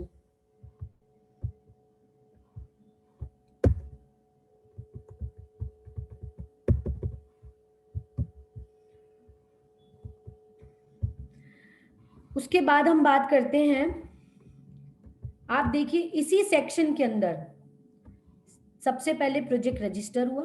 Project register होने के बाद हमें QPR file करने हैं। Project complete होते ही हमें उसका completion certificate दाखिल करना है। फिर एक और इम्पॉर्टेंट चीज आती है जो अपने आप में एक बहुत बड़ी प्रैक्टिस है, और वो प्रैक्टिस है formation of association of allottees. आप देखिए सोसाइटी रजिस्ट्रेशन अपने आप में एक बहुत बड़ा काम है। किस तरह से इन 1411 प्रोजेक्ट्स की अब एसोसिएशन भी बननी है, उन एसोसिएशन का रजिस्ट्रेशन होना है, उन एसोसिएशन के बायलॉज बनने हैं और उन एसोसिएशन पर काम होना है। So this is also a good thing which we can cater to for our clients, that we can make our practice not even in RERA, in formation of association of allottees, in formation of societies, and in making their bylaws. And as concerned to इस तरीके से जो मैंने आपको बताया कि ये जो सेक्शन 11 के जो compliances हैं, I have covered the whole section here, that these are the compliances because section 11 deals with the duties of the promoters and which promoter need to do during the construction and development period of the project. So it covers everything what promoter needs to do. And if you have a look of this section 11, then you can get an idea that how the QPR will be filed and when the QPR will be filed and what other things which we need to comply with, for our project and for our clients. Going ahead, what I was talking about, that as we covered section 3, section 4, which is the procedure of the registration, section 3 is the charging section of the registration, and section 11 which deals with the duties of the promoters. There is another important thing which this RERA authority is also dealing with, जिसके लिए मैं आपको काफी interesting चीज बताती हूँ, that is extension of project. Let me tell you guys, जब 2017 में प्रोजेक्ट रजिस्टर हुए और जहां पर कंसल्टेंट्स की कमी थी, उस समय पर बहुत सारे रजिस्ट्रेशन बड़े ही वेग मैनर में हुए और कुछ बिना नॉलेज के हो गए। सेक्शन 6 के ऊपर ध्यान नहीं दिया गया और रजिस्ट्रेशन होते चले गए। मैं क्यों बताना चाहती हूँ ये चीज, क्योंकि ये भी आपके लिए एक बहुत अच्छी एम्पल अपॉर्चुनिटी है। सेक्शन 6 जो है वो एक्सटेंशन ऑफ रजिस्ट्रेशन की बात करता है। इसके लिए मैं छोटा सा एक ब्रीफ देती हूँ। जैसा मैंने बताया, सेक्शन 3 में रजिस्ट्रेशन होता है फॉर अ पर्टिकुलर पीरियड। उस पीरियड तक आपको प्रोजेक्ट को कंप्लीट करना होता है और कंप्लीशन सर्टिफिकेट दाखिल करना होता है। यदि आप उस प्रोजेक्ट को कंप्लीट नहीं कर पाते हैं उस पीरियड तक, तो सेक्शन 6 में आपको एक्सटेंशन ऑफ रजिस्ट्रेशन के लिए दाखिल करना होता है। अब इस एक्सटेंशन ऑफ रजिस्ट्रेशन को हम कैसे एक अपॉर्चुनिटी बनाते हैं वो मैं आपको बताती हूँ। क्योंकि 2017 में जब प्रोजेक्ट रजिस्टर हुए और जैसा मैंने कहा कि काफी वेग मैनर में हुए, तो उन्होंने जो कंप्लीशन डेट पड़ी वो 2019-2020 पड़ गई। 2000 किसी में 18 भी पड़ी, किसी में 2021 भी पड़ी। जब 2019 आया और जब मार्केट ट्रेंड देखा, इंडस्ट्री का ट्रेंड देखा, और जब डेवलपर्स ने ये देखा कि वो प्रोजेक्ट को कंप्लीट नहीं कर पा रहे हैं, तो उन्हें एक्सटेंशन की नीड महसूस हुई। एक्सटेंशन के लिए यदि मैं आपको बात करूं साफ तौर पर, तो I would like to read this particular section for you, for just to have a quick grasping that the registration granted under section 5 may be extended by the authority on application made by the promoter due to force majeure. So, और force majeure को इस section ने नीचे define कर दिया। अब अपन बात करते हैं कि फोर्स मेजोर तो कंडीशन ही नहीं थी जब 2019 और 2020 में प्रोजेक्ट लैप्स होने लगे। तो उन्होंने एक प्रोवाइजो दिया which also I would like to read, that provided further that no application or extension, provided that authority may in reasonable circumstances without default on the part of the promoter based on the facts of the each case and for the reason to be it considers necessary extend the registration granted. अब 1 साल के लिए तो project register हो जाएगा, 1 साल के बाद क्या होगा? 1 साल के बाद भी यदि आपका प्रोजेक्ट फुल एक्सटेंड नहीं होता और पूरा नहीं होता, तब आपकी एक्सटेंशन की रिक्वायरमेंट आती है। क्योंकि यदि वो प्रोजेक्ट एक्सटेंड नहीं हुआ तो वो सेक्शन 8 में चला जाएगा, विच आई विल डिस्कस, और वो एक लैप्स्ड प्रोजेक्ट कहलाएगा, जिसके कारण ना तो आप उस प्रोजेक्ट को आगे पूरा कर सकते हो, ना आप उस प्रोजेक्ट को बुक मार्केट सेल कर सकते हो। तो यहाँ पर आपको बहुत ही केयरफुली डील करना है। और वो डील क्या करना है कि सेक्शन 6 सबसे पहली बात जो आपकी रजिस्ट्रेशन के टाइम पे कंप्लीशन की डेट है, वो आप तरीके से भरें और उसको वेल मैनर में प्लान करके भरें। जैसा मैंने आपको बताया कि फेजेस प्लान करके भरें, उसी तरह से डेट भी आप प्लान करके भरें। अब हम बात करते हैं कि सेक्शन 6 की रिक्वायरमेंट कैसे आती है। सेक्शन 6 की एक्सटेंशन तो हो गया, उसके बाद राजस्थान रेरा अथॉरिटी ने और कुछ अदर अथॉरिटीज ने भी इस अपॉर्चुनिटी को ग्रैब किया। उन्होंने किस तरह से ग्रैब किया? उन्होंने कहा हम तुमको एक्सटेंशन दे देंगे 1 साल से ज्यादा भी, तुम हमें फीस दे दो। They are concern with the fees and promoters are concern with the extension. तो हमने ये सेक्शन 6 के अंदर क्या पाया कि प्रोवाइजो का जो एक्सटेंशन जो अभी मैंने आपके सामने रीड करा वो 1 ईयर मिल जाता है। उसके बाद रेरा अथॉरिटी ने एक नोटिफिकेशन लाया कि हम आपसे ये फीस लेते हैं और बियॉन्ड 1 ईयर भी दे देंगे। फिर एक और नोटिफिकेशन लेके आए और उन्होंने कहा हम आपको, क्योंकि कोविड पीरियड है, आप हमें फीस दे दो, हम आपको 1 साल का और एक्सटेंशन दे देंगे। तो अब आप सोचिए कि आपके ऐसा कोई स्टॉल्ड प्रोजेक्ट है और ऐसा कोई विदहेल्ड प्रोजेक्ट है जिसके अंदर आपको एक्सटेंशन नहीं मिल पा रहा है और आपके क्लाइंट को इस बात की जानकारी नहीं है और वो अपने प्रोजेक्ट को लैप्स्ड समझ कर बैठा है, वहां पर आप उसको इस प्रोविजंस पे और रेरा से कंप्लाइंट कर सकते हैं। किस तरह से? You can obtain a extension under section 6 proviso, you can get an extension of COVID, and you can get an extension beyond 1 year. And let me tell you friends, ये beyond 1 year वाला जो extension है वो सिर्फ 1 साल के लिए नहीं है, आप 1 से ज्यादा साल के लिए भी फीस देकर एक्सटेंशन को ले सकते हैं। तो इस तरीके से this section 6 was very important, मतलब was establish its value कि आप एक्सटेंशन की मैं आपको एक छोटी सी बात बताऊं, that everything is on portal and you can file a online application for the extension and can get a good fees from the client, and he would be happy that if you will get extension for them. So it is a other area other than your registration, other than your certification, other than your compliance practice. You can get the project extended by charging the fees also. Then I would also like to cover, which is also important, मैंने थोड़ा सा ये जितने भी notifications आए थे उनको sum up किया है और उनको बताया है कि किस तरीके से इसकी फीस लगती है, कि रजिस्ट्रेशन फीस इक्वलेंट टू, फिर उन्होंने जो रिलैक्सेशंस एक्सटेंशन की फीस पे जो दिए हैं वो सारे विच और all I have covered here, कि किस किस तरीके से फीस लगेगी, which you can see this from this presentation. So आप फीस सजेस्ट करिए और एक्सटेंशन के लिए एक अपॉर्चुनिटी आपको मिलती है.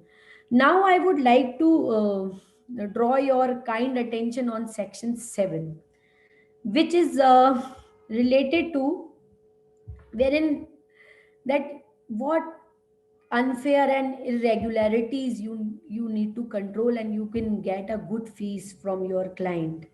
That उस किसी भी क्लाइंट का एक ब्रोशर भी होता है ना, ब्रोशर जो आप बात करते हैं वो भी रेरा कंप्लाइंट होना चाहिए आज की तारीख में. किसी भी तरीके की मैल प्रैक्टिसेस जो है वो रियल एस्टेट डेवलपर्स के हाथों डेवलप नहीं की जा सकती या फिर अडॉप्ट नहीं की जा सकती. So it is a huge potential that if we read this section 7, then we can regulate and we can tell them that what mistakes जो है वो यदि वो करते हैं तो उनको रिवोकेशन और उनके अकाउंट्स के अटैचमेंट तक ले जाएगी. So this is also a very good section which I would like to deal upon, and which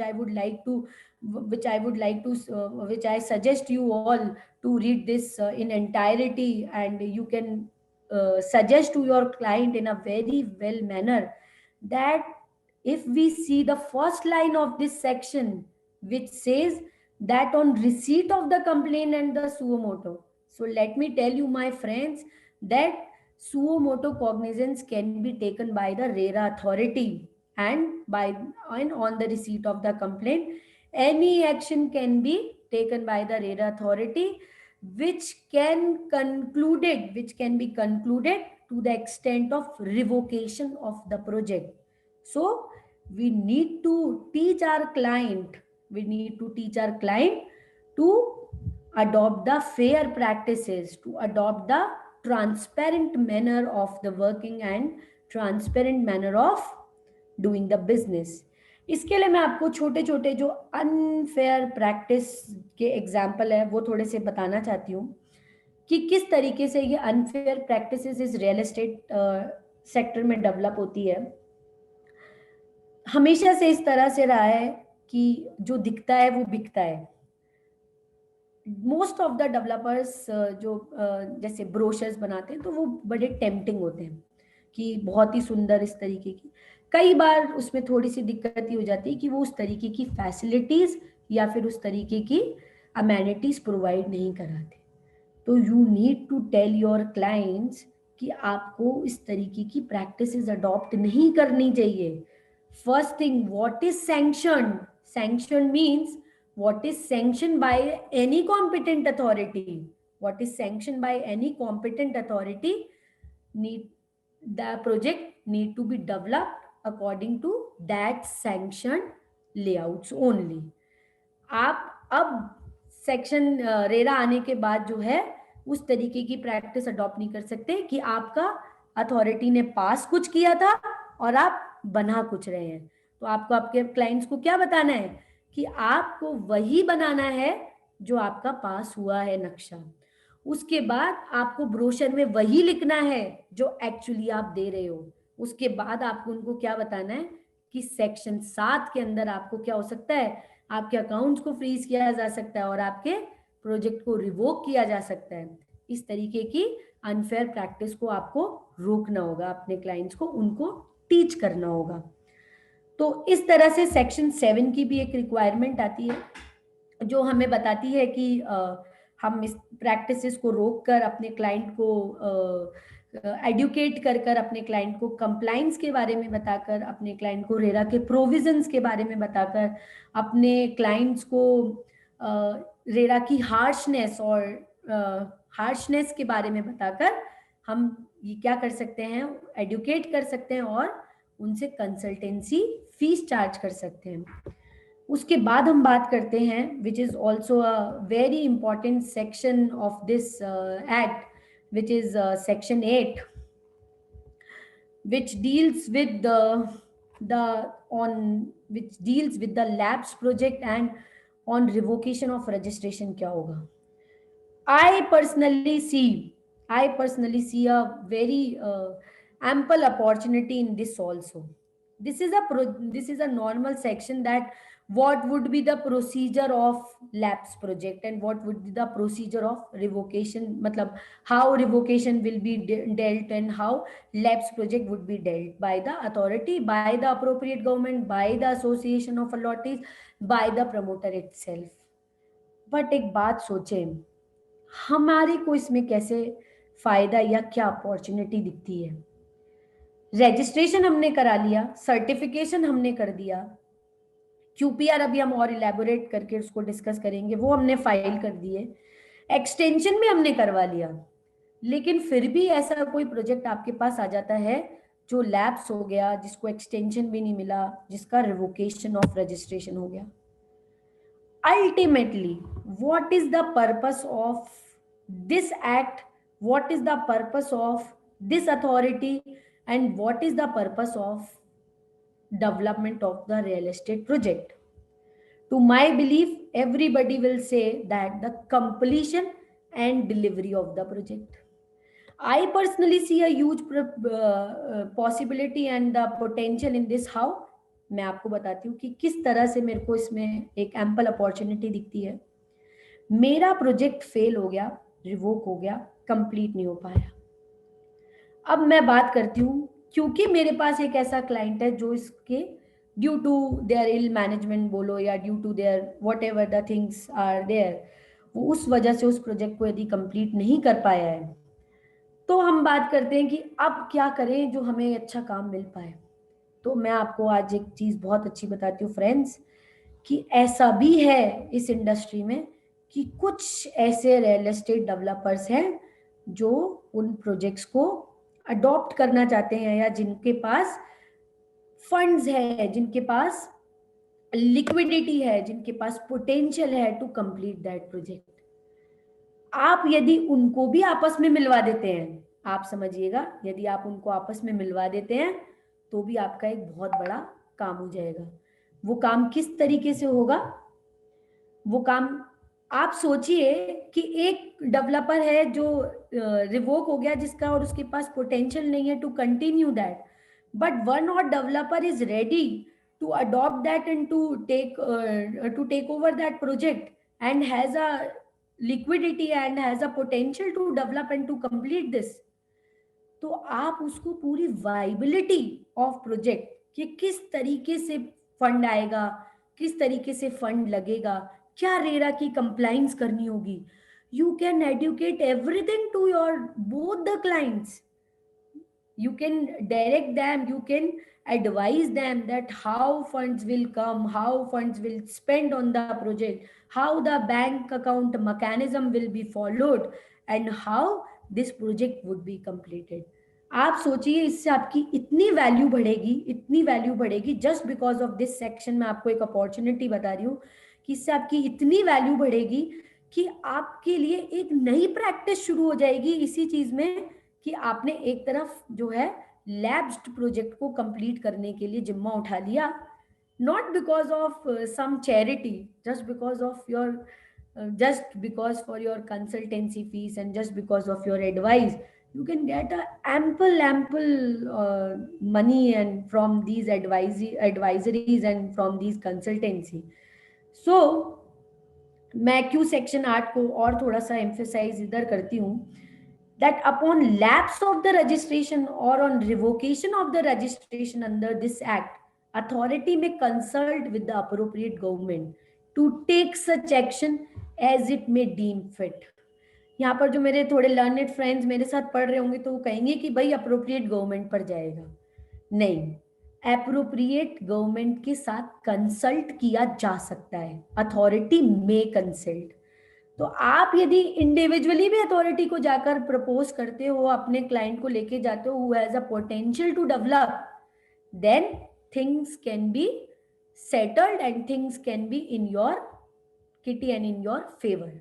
So may consult the appropriate government to take such action as it may deem fit, including the carrying out of the remaining development work by competent authority or by the association of allottees or in any other manner as may be determined by the authority. तो हमें development work के लिए, अब आप सोचें, आप साथ में ये काम करते हैं, डेवलपमेंट वर्क को कैसे चैनलाइज करना है, वो भी आपके लिए अपॉर्चुनिटी है. बैंक अकाउंट मैकेनिज्म, वो भी आपके लिए अपॉर्चुनिटी है. कैसे वो प्रोजेक्ट आपको वाइबल है उस प्रपोज्ड बिल्डर के लिए, वो भी आपके लिए अपॉर्चुनिटी है. आप प्रोजेक्ट की रिपोर्ट बनाना, वाइबिलिटी चेक करना, डिमांड सप्लाई चेक करना, ये सारी चीजें आप अपने आप से कर सकते हैं. Let me tell you friends, हमने जो पढ़ाई की है वो सिर्फ और सिर्फ ऑडिट और अकाउंट की नहीं की थी, हमने हर चीज की पढ़ाई की थी. हमने वैल्यूएशन भी सीखा था, हमने फाइनेंशियल मैनेजमेंट भी सीखा था. अभी हमें सिर्फ उस नॉलेज को यूज करना है जो हम पढ़कर आए थे. तो इस तरीके से सिर्फ रेरा ही नहीं, आप जब इसकी प्रोजेक्ट रिपोर्ट्स बनाते हैं, वैल्यूएशन कंसीडर करते हैं, जिसके लिए हम, I can assure you that we are capable enough, we are capable of doing these things because I am doing it for my clients and doing everything for my clients in these areas. So I can assure you that everybody who is sitting here can do that work for their clients and for benefit of their clients. So only the particular section can give you a good work or a good work to cater. So section 8 में हमने जब अब चर्चा करी है, उसके बाद मैं जो चर्चा करना चाहती हूँ वो सेक्शन 11, क्योंकि मैंने कवर कर दिया. सेक्शन 11 के अंदर हम बात करते हैं. अब मैं आप लोगों को QPR से रिलेटेड एक फॉर्मेट आप लोगों को दिखाना चाह रही थी जो मेरी उस स्लाइड पे मिस हो गया था. तो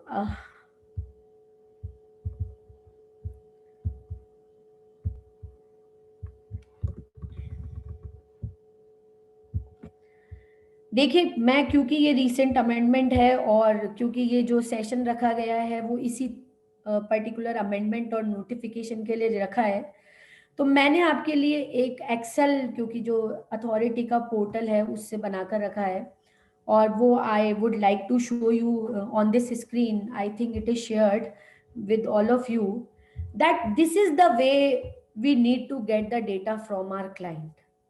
The first part is related to the bookings of the apartment, क्योंकि हम जब प्रोजेक्ट रजिस्टर कर रहे हैं, रियल एस्टेट प्रोजेक्ट हम रजिस्टर करते हैं, तो उसके अंदर बेसिकली प्लॉट का प्रोजेक्ट होता है, अपार्टमेंट का प्रोजेक्ट होता है, विला का प्रोजेक्ट होता है. So we need to fill the booking details and the apartment details, booking details of the apartments and parking details of the particular quarter. If you see that this is started from September 2017 to December 2020. So what I was telling you, my friends, that we need to file so many QPRs for a particular project. Now, coming to the next, that architectural progress, जो मैंने आप लोगों को बताया कि data QPR के लिए certificate तो हो सकता है आपको सिर्फ दिसंबर 2020 के सर्टिफिकेट के लिए जरूरी है, लेकिन डेटा आपको हर क्वार्टर का फिल करना है, और वो डेटा आप तभी फिल कर पाएंगे जब आपका सर्टिफिकेट हाथ में होगा. तो certification is another thing, but जब हम सर्टिफिकेट बनाएंगे तो हम फीस भी चार्ज करेंगे. डेटा डालने के लिए हमें सर्टिफिकेट बनाना है. So this is the thing which for this particular quarter, यदि हम दिसंबर के लिए देखें, उसके बाद हम बात करते हैं, आप ये देखेंगे इसको, it is a very elaborative list which we need to fill. आप प्रमोटर को कहेंगे या उसकी किसी CFO को कहेंगे या अकाउंटेंट को कहेंगे, तो आपकी हेल्प के बिना वो काम नहीं कर पाएगा। तो इसीलिए, क्योंकि मैंने आपको ये चीज़ बताई है कि आपको एक एक एक्टिविटी के बारे में अपडेट करना है, आपको हर डेवलपमेंट के बारे में अपडेट करना है, आपको इंजीनियर डिटेल्स जो है, कितनी कॉस्ट इनकर हुई, किस लिए इनकर हुई, किस क्वार्टर में इनकर हुई, उन सब के लिए आपको अपडेट करना है। उसके बाद आपको फाइनेंशियल प्रोग्रेस के लिए, जो कि हमारा काम होता है सीए इन प्रैक्टिस, जो कि हमारे बिना नहीं हो सकता, उन सब के लिए आपको अपडेट करना है इस QPR के माध्यम से। फिर उसके बाद हमको सारे माइलस्टोन्स डेवलप करने हैं कि क्या एक्टिविटी हमारी किस क्वार्टर में होनी चाहिए थी और किस क्वार्टर के अंदर हमारी एक्टिविटी जो है हुई है। इस तरीके से हमको माइलस्टोन्स जो है वो डेवलप करने हैं। मैं सिर्फ आपको QPR यानी कि क्वार्टरली प्रोग्रेस रिपोर्ट के बारे में अभी बता रही हूँ कि किस तरह से ये QPR बनेंगे, जो कि प्रमोटर को फाइल करने हैं for on an average 10 quarters for their project if their project is registered in the year 2017 or in the year 2018. उसके बाद हम बात करें तो कॉमन एरियाज के बारे में अब हमें डेवलप बताना है। हमें जो मैंने आपको बात बताई कि स्टेटस ऑफ अप्रूवल्स, जो मैं आपको पहले भी बता रही थी कि this is also important thing. आप एक बात समझिएगा कि कोई भी प्रोजेक्ट जो है उसकी रेस्पेक्टिव अप्रूवल्स के बिना ना तो डेवलप हो सकता है और ना कंप्लीट हो सकता है। Though there are some relaxations that at the time of approvals of the maps जो है आपको other approvals like water, sanitation, electricity, fire और एयरपोर्ट और इन सब की दरकार उस समय पर नहीं हो, लेकिन उनकी रिक्वायरमेंट उनको लेने की टिल द कंप्लीशन तो हो ही जाती है। लुकिंग टू द मतलब ईच एंड एवरी की अलग अलग रिक्वायरमेंट होती है, तो वो भी हमें इस QPR के अंदर अपलोड करने हैं। उस सारी NOCs आपको लेनी। अब आप देखिए कि NOCs लेनी है, हो सकता है उस प्रमोटर को ध्यान में नहीं हो, लेकिन आपको हमेशा ध्यान रहेगा कि क्या क्या अप्रूवल्स मेरे प्रमोटर की आई है और क्या क्या आनी बाकी है। And every quarter you can remind themselves that these approvals and these NOCs are pending and we need to obtain before the completion of the project. So that's why I am elaborating here, that so that we can have an idea that how it looks like and what is the area which we need to see and which we need to learn to make our practice and to develop our practice. So मैं एक एक activities तो आपके साथ discuss नहीं कर रही हूँ, क्योंकि it is like that is we have a short of time and we need to settle this in 2 hours only. So otherwise I will discuss these things in a very elaborative manner, then each and everything will take more than 1.5 hour. So it is not possible here to discuss like a way each and every word here. So just giving you a experience and giving you a look that how that quarterly progress reports looks like and what details need to fetch from the clients and what advice need to given to the clients. अब अपन बात करते हैं क्योंकि ये revision में अभी discuss नहीं करी क्योंकि वो अपना अगला टॉपिक है। कंप्लायंसेस अंडर एक्ट इंश्योरेंस हम यहाँ पर बात करते हैं। NOCs ऑफ फायर की बात हो गई, जितनी मैंने अभी आपको अप्रूवल्स की बात बताई। अब हम बात करते हैं रिवीजन ऑफ बिल्डिंग प्लान्स। दो it covers in another section which is जो हम बात करते हैं कि जो आप रिवीजन कर रहे हैं वो सेक्शन 14 के अंदर डील होता है। तो वो मैं आपको बताती हूँ कि वो रिवीजन किस तरीके से किया जाएगा। आपके रिवीजन ऑफ बिल्डिंग प्लान तो मैंने बोल दिया, but what is revision of building of plan वो आपको देखने की जरूरत है। रिवीजन ऑफ बिल्डिंग प्लान की डिटेल्स हमें यहाँ पर डालनी है, लेकिन ये रिवीजन ऑफ बिल्डिंग प्लान्स क्या होता है ये मैं आपको थोड़ा सा इलेबोरेट करना चाहती हूँ। Revision of building plans basically is there is a change in the sanction maps. कई बार क्या होता है जब हम स्ट्रैटेजी करते हैं कि हमें सपोज G+12 की बिल्डिंग बनानी है and during the construction and development period we realize that हम G+10 के कंसेप्ट में जाना चाहते हैं या हम विला के कंसेप्ट में जाना चाहते हैं, तो रेरा उसको भी रेगुलेट करता है और उसको रेगुलेट किस तरीके से करता है, that you can not change your sanction before obtaining the permission from your buyers, from your allottees. तो वो डिटेल्स भी आपको यहाँ पर डालनी पड़ेगी। तो अब किसी बायर ने हैफेजेड मैनर के अंदर रिवीजन कर लिया और रेरा के अंदर अपडेट नहीं किया, then that builder can be penalized for their non compliance, and every promoter need to update their revision in their QPRs by way of that what changes you have done, and do you have the consent from the two third allottees का, क्योंकि उसके अंदर provision है। तो two third allottees की permission आपने ली है या नहीं ली है, which I will elaborate in section 14 कि how and when and why the permissions from the consents from the two-third allottees are required. As concerned to other compliances which deals in section 16, जो यहाँ पर हम देख पा रहे हैं insurance of the project, इसके पीछे भी मैं आपको थोड़ा सा, क्योंकि ये क्यूपीआर का पार्ट है, जब आप क्यूपीआर भरेंगे तो आपको फायदा रहेगा इसके अंदर। तो इंश्योरेंस ऑफ द प्रोजेक्ट भी सेक्शन 16 की मंशा थी जो कि इस एक्ट के अंदर लाई गई, और ये कहा गया कि अप्रोप्रिएट गवर्नमेंट नोटिफाई कर देती है तो हमें सेक्शन 16 के अंतर्गत इंश्योरेंस लेना होगा, which primarily deals with the insurance of the land cost and insurance of the construction of the project. As concern to and to my knowledge, RERA ने अभी इस तरीके का कोई नोटिफिकेशन नहीं लाया था, but by way of this QPR उन्होंने आपसे डिटेल मांगी है कि आपके प्रोजेक्ट का इंश्योरेंस हुआ है या नहीं हुआ है। अब आप देखिए, इंश्योरेंस कराना, लैंड टाइटल का इंश्योरेंस कराना, यदि आप लोग समझ पा रहेंगे कि टाइटल ऑफ द लैंड का इंश्योरेंस कराने की दरकार कही गई है रेरा के अंदर, तो कितनी अपने पास भी कितनी अपॉर्चुनिटी है इस चीज की कि हम इंश्योरेंस ऑफ द प्रोजेक्ट जो है उसके ऊपर भी अपनी मास्टर हासिल कर ले यदि, और इसके ऊपर अपने क्लाइंट को एडवाइस करें, या फिर इसके ऊपर हम लैंड टाइटल के कुछ जो प्रोडक्ट्स अभी मार्केट में अवेलेबल है या कंस्ट्रक्शन के अवेलेबल है उनको हम रीड करें या उनको हम पढ़ें, तो हम we can also advise to our client कि इंश्योरेंस भी किस तरीके से आपको कौन सा प्रोडक्ट लेना है, कौन सा इंश्योरेंस कंपनी से लेना है, क्या आपको इंश्योरेंस में बेनिफिट मिल रहा है, किस में आपके ज्यादा एडवांटेज मिल रही है। तो just see my friends that each and every section of this act gives you a ample opportunity.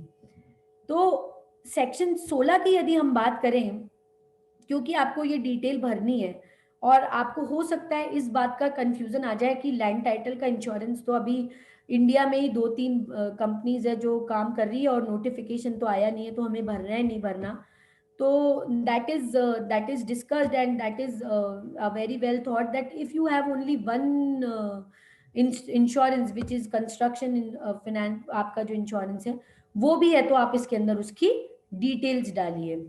So I am covering section 16 here is कि इंश्योरेंस में भी आपको एक अपॉर्चुनिटी मेरे को दिखती है कि यदि मैंने 5, 7, 10, 15 इंश्योरेंस के जो प्रोडक्ट्स चल रहे हैं या इंश्योरेंस का जो फंडामेंटल चल रहा है उसको ग्रैब कर लिया, तो I can suggest a best product to my client and advice on a best product on the insurance. उसके बाद हम चलते हैं दी, that is a very important thing which you need to update and I would like to tell you all that this is very important, और ये किस तरह से इंपॉर्टेंट होने वाली है, that is details of the real estate agent engage for the project. आपको आपके क्लाइंट को हर संभव प्रयास करना और कोशिश करके ये कहना है कि आप अपने रियल एस्टेट प्रोजेक्ट की डिटेल्स को डालिए। मैं बताती हूँ क्यों डालिए। रियल एस्टेट एजेंट को भी रजिस्ट्रेशन का दरकार होता है, as we all know in section 9 every real estate agent who is dealing with the registered real estate project needs to get the registration under this act.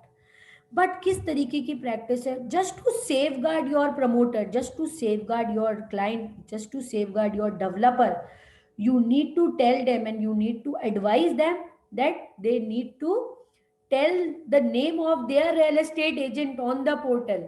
क्योंकि मैं आपको एक बात बताती हूँ, जो मेरा पर्सनली डील किया हुआ केस था, या मैं काफी सारी प्रैक्टिस देखती हूँ कि एजेंट्स अपने ही लेवल पर प्रोजेक्ट को मार्केट कर रहे होते हैं, अपने ही लेवल पर उसको एडवर्टीज कर रहे होते हैं। Just to stop this practice, मैंने एक केस अटेंड किया जिसमें, क्योंकि मैं रियल एस्टेट एजेंट को रिटर्न में, मेल में ये दे चुकी थी that don't book market sell my project and don't advertise my project. अब हुआ यूं कि प्रमोटर के पास नोटिस आ गया कि आप इस प्रोजेक्ट को इस तरह से एडवर्टीज कर रहे हो, ना तो आपने कंप्लाइंस की है और ऐसे हो रहा है। तो मैंने कहा भाई मैंने तो एडवर्टीजमेंट दिया ही नहीं। तो बोले आपका प्रोजेक्ट है, then you are the sole responsible. क्योंकि मेरे पास वो प्रूफ था कि मैंने उस एजेंट को स्टॉप किया हुआ था, और क्योंकि मैं ये प्रूफ कर पाई कि वो एडवर्टीजमेंट मेरा नहीं था, उस एजेंट का था, मैं किसी भी पेनल प्रोविजन से वहां पर बच गई। तो यहाँ पर जैसे ही मैं एजेंट की डिटेल्स डाल देती हूँ, तो मैं क्या बोल सकती हूँ कि साहब मेरी तो रियल एस्टेट एजेंट की डिटेल्स यहाँ पे पड़ी हुई है, और यदि इसके अलावा कोई है तो ना तो मैंने उनके साथ कोई अग्रीमेंट साइन किया, ना मैंने डिटेल्स डाली है। अब आपको पिनलाइज करना है तो उस एजेंट को करो, क्योंकि उसने अपनी अपनी विश से, अपनी ही इरादे से उस प्रोजेक्ट को एडवर्टीज किया है। So that is I wish to update you all that कि how we need to fill this QPR also. इसके बाद कुछ अदर इंफॉर्मेशन है, क्योंकि मिसलेनियस में हम बात करते हैं, किसी भी तरीके की प्रमोटर की प्रोफाइल के अंदर चेंज होता है, प्रमोटर डेवलपर। इस पर मैंने अपना थोड़ा सा अपने आप को रेस्ट्रिक्ट किया था आपको पहले बताने से, प्रमोटर और डेवलपर। जब हमने सेक्शन 3 पढ़ा था, तब हमने पढ़ा था कि registration of the real estate project. तो रियल एस्टेट प्रोजेक्ट का रजिस्ट्रेशन होता है माय फ्रेंड्स, लेकिन उसके लिए कोई कंपनी, कोई एलएलपी, कोई फर्म, कोई इंडिविजुअल होता है हु इज डेवलपिंग दैट। वो जो पर्टिकुलर जना होता है या जो लीगल एंटिटी होती है, वो प्रमोटर और डेवलपर कहलाती है। For an example ABC Private Limited is developing a project in the name of ABC. So in this case, ABC is the project and ABC Private Limited is the promoter or developer. तो मैं यहाँ पर क्यों इस बात को emphasise कर रही हूँ, वो जो मैं एम्फेसाइज इसलिए कर रही हूँ कि आपकी प्रमोटर प्रोफाइल में कोई चेंज होता है, सपोज आप कंपनी है, आपके कोई डायरेक्टर में चेंज होता है, या आपकी कोई शेयर होल्डर में किसी भी तरीके का आपका कोई चेंज होता है, then you need to update to the RERA. आपके कंपनी के एड्रेस में चेंज होता है, यू नीड टू अपडेट और टू द रेरा। आपकी ईमेल एड्रेस, कॉन्टैक्ट डिटेल्स में अपडेट होता है, तो you need to update to the RERA. Real estate project तो is altogether different thing, but as concerned to your promoter developer thing, that as concerned to your company, every change, if you have changed something in your company, then you need to update. That's why RERA has some of these things, that it is there any change of anything in related to the promoter, then you need to update it on the RERA.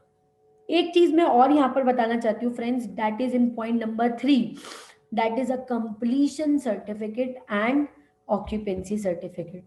I would like to really emphasize on this fact, एक क्योंकि इससे मुझे बहुत ही interesting चीज जो अभी याद आई, वो आई कि रिसेंटली रेरा ने मोर देन 200 नोटिस जो हैं प्रोजेक्ट्स को दिए हैं, जिनके प्रोजेक्ट का कंप्लीशन सर्टिफिकेट दायर नहीं हुआ था। आप सोचिए 200 से ज्यादा project. And if I see there are lot of people who are coming to me and saying that we have not obtained it. completion certificate is a very sacrosanct document which says about the completion of the project, and every promoter needs to obtain the completion certificate from the competent authority, may it be the empaneled architect, may it be the any other authority. So whosoever is listening this, just tell to your client that please obtain the completion certificate well in time to safeguard yourself. अब हम बात करते हैं कि ये जो notice आए हैं ना फ्रेंड्स, 200 नोटिस, इनके हमको रिप्लाई देने हैं। इनके हमको रिप्लाई देने हैं और साथ साथ हमारे क्लाइंट को एडवाइस करना है, जो कि मैं आपको अभी बता रही थी कि कंप्लीशन नहीं हुआ तो एक्सटेंशन फाइल करो। एक्सटेंशन भी 3 तरीके का फाइल करो, सेक्शन 6 का एक्सटेंशन, कोविड का एक्सटेंशन, बियॉन्ड 1 ईयर का एक्सटेंशन, और उसके बाद इस नोटिस को कंप्लाइंस करने के लिए उसका रिप्लाई फाइल करो। जस्ट सी दिस, 200 से ज्यादा नोटिस आ गए और हम उसके रिप्लाई फाइल करने में ही हम तो एक अच्छी प्रैक्टिस डेवलप कर सकते हैं। तो इसीलिए मैं आपको ये चीज बताना चाहती थी कि क्यूपीआर किस तरीके से फाइल होते हैं, और वो कंप्लीशन सर्टिफिकेट लेना भी रिक्वायरमेंट है, और यदि कंप्लीशन सर्टिफिकेट नहीं लिया तो भी हमारे पास अपॉर्चुनिटीज है to advise our client for taking the extension, for taking the completion certificate. उसके बाद हम अपनी स्लाइड पे आते हैं।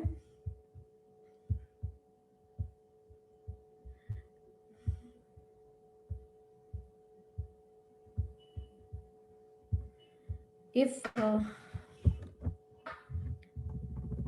आई कम टू दिस, जहाँ हम पहले थे, क्योंकि वो मेरे एक्सेल ये नहीं खुल पाया था तो मैं उस वजह से आपके साथ वहाँ पर डील कर रही थी।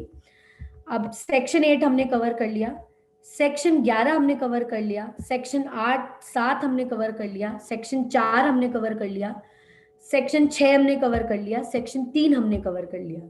अब मैं आपके साथ, क्योंकि अभी टाइम है और फिर उसके बाद क्वेरीज भी लेनी है, तो मैं सेक्शन 14 और उसके बाद 1-2 प्रैक्टिसेस और है वो आपके साथ शेयर करना चाहती हूँ यहाँ पे। सेक्शन 14, क्योंकि जो फ्रेंड्स मैं आपको बता रही थी कि मैप रिवीजन की बात करता है। क्या हुआ जब मैप रिवीजन आया तो पूरे बाजार में एक खबर फैली, क्या कि अब तो कोई चेंज नहीं हो सकता साहब, 2/3 अलॉटी की कंसेंट लेनी पड़ेगी, अलॉटी तो कोई मानेगा नहीं और अपने तो पता नहीं क्या होएगा। ये तो बहुत ही ड्रैकोनियन सेक्शन है, बट आप इस सेक्शन को पढ़ेंगे तो ये इतना ड्रैकोनियन भी नहीं है, क्योंकि I would like to read it, but मैं आपको एक चीज बताती हूँ कि क्यों ये सेक्शन आया और किस तरीके से इसका इम्प्लीमेंटेशन होगा।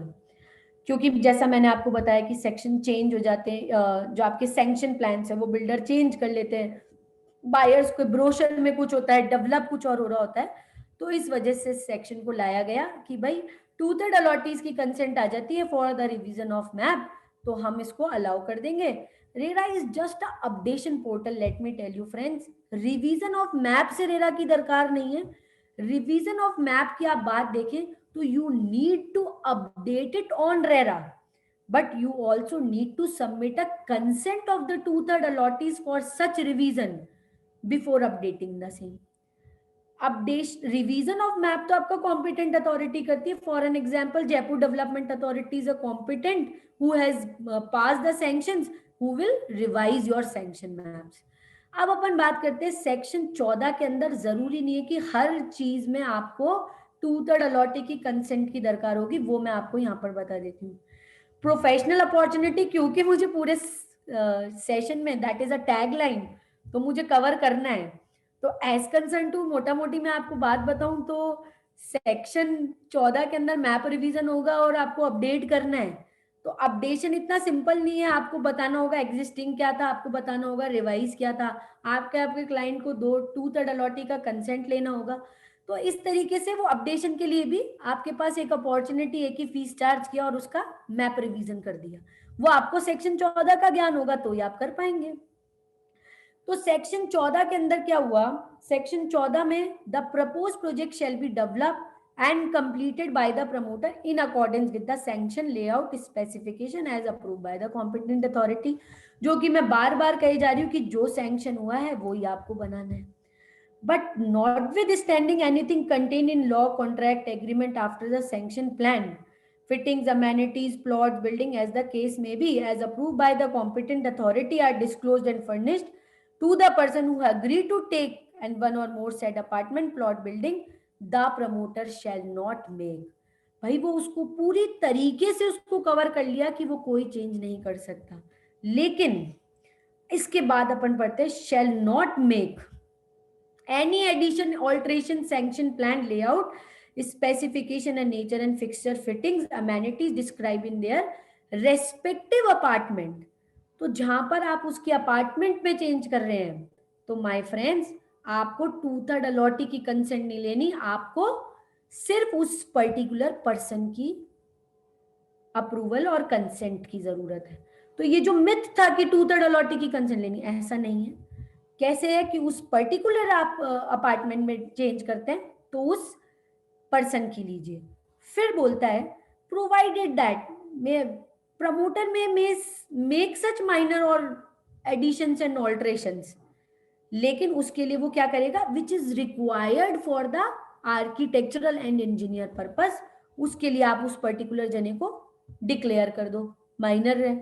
लेकिन आपको लगता है these revisions are not minor and small additions, जहां पर आपका कॉमन एरिया चेंज हो रहा है, हाइट चेंज हो रही है, या किसका पूरे प्रोजेक्ट की थीम चेंज हो रही है, वहां पर आपको 2/3 अलॉटीज की कंसेंट लेनी है। तो सबसे पहले आपको क्लाइंट को क्या सजेस्ट करना है, आपको क्लाइंट को सजेस्ट करना है कि 2/3 अलॉटी की कंसेंट तो लेनी है, लेकिन at very first stage you need to tell to your client क्या, कि भाई साहब ये कंसेंट का ध्यान रखना और इसको वैलिड टाइम ले लेना यदि आप किसी भी तरीके का रिवीजन कर रहे हो। तो आप कोई भी प्रोजेक्ट, कई कई बार इस तरीके की स्ट्रेटेजी भी आपको एडवाइस करनी होती है कि आज आप लॉन्च मत करो, पहले आप मैप रिवाइज करा लो, अपडेट करा लो, जिससे आप ये 2/3 अलॉटी की कंसेंट से बच जाओ।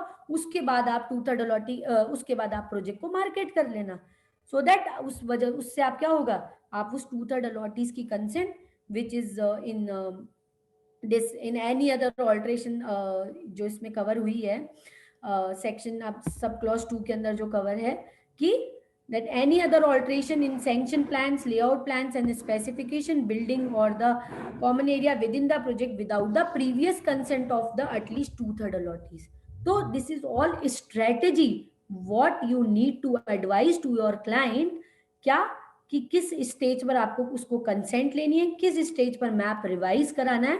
Map updation is a very small thing, you can fetch a fees, but if you advise well and if you will get them aware in time that there is a requirement of this consent, then you can get a good consultancy fees from your client. इसके बाद मैं थोड़ा सा share करना चाह रही थी compliance audit. Compliance audit के साथ ड्यू डिलिजेंस, ये दो चीजें मैं साथ में कवर करती हूँ। देखिए फ्रेंड्स, बहुत सारी अनएक्सप्लोर्ड चीज है जो आप यहाँ पर कर सकते हो। It is not that you need to register or you need to do a quarterly compliance. If we see, just in our 2 minutes, I'll cover this. If we see, if your client will go to any bank, if your client will go for to other builder, if your client is going anywhere for some big deals, सबसे पहली चीज होगी जो आज की तारीख में requirement है वो है ऑडिट की, कि क्या आपका प्रोजेक्ट रेरा कंप्लाइंट है या नहीं है। those who are doing good and those who are taken care of each and every aspect and each and every section of the act, वो तो इस कंप्लाइंस ऑडिट को और अच्छा से कर पाएंगे। लेकिन those who are not doing this, उनके लिए अपने लिए एक प्रोफेशनल अपॉर्चुनिटी है कि हम उनकी कंप्लाइंस की ऑडिट करके कि उन्होंने क्या कंप्लाइंस करे हैं क्या नहीं किए हैं, एक उनको रिपोर्ट देकर एक अपॉर्चुनिटी ग्रैब कर सकते हैं। अदर तरीके से इसको देखा जाए तो सपोज कोई आपके पास कोई क्लाइंट आता है, वो आपको बोलता है कि मेरे को इस प्रोजेक्ट को खरीदना है, आप मेरे को इसकी कंप्लाइंस या ड्यू डिलिजेंस करके दो। उस केस में हम क्या करेंगे, उस दूसरा पर्टिकुलर जो बिल्डर है जिसकी वो बात करता है या प्रमोटर या प्रोजेक्ट की वो बात करता है, उसकी हम RERA compliance covering these sections which I have covered earlier, section 3, section 4, section 5, 6, 7, 8, 11, ये सारे 16, 15, 14, इन सारे सेक्शंस को कवर करके हम उसकी कंप्लाइंस ऑडिट कर सकते हैं। और कंप्लाइंस ऑडिट करके हम एक रिपोर्ट तैयार कर सकते हैं जैसे हम और दूसरी ऑडिट्स करते हैं। That is equally good and good practice and good audit to do. तो ये this is also a very good area wherein this is a part of the due diligence for so many banks and for so many organizations, so we can do that compliance audit also. So now I think it is 5:45, and we can take queries if anyone has. So Akshita, you can take the queries. Yes, ma'am. Thank you, ma'am, for your valuable insights about RERA. We may take any queries one by one, if any.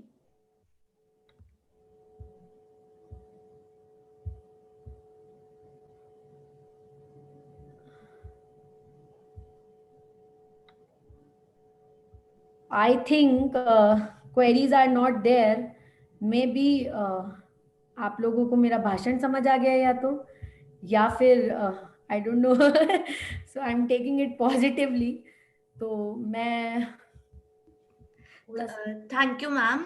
You have indeed very well explained the avenues and opportunities for our fraternity.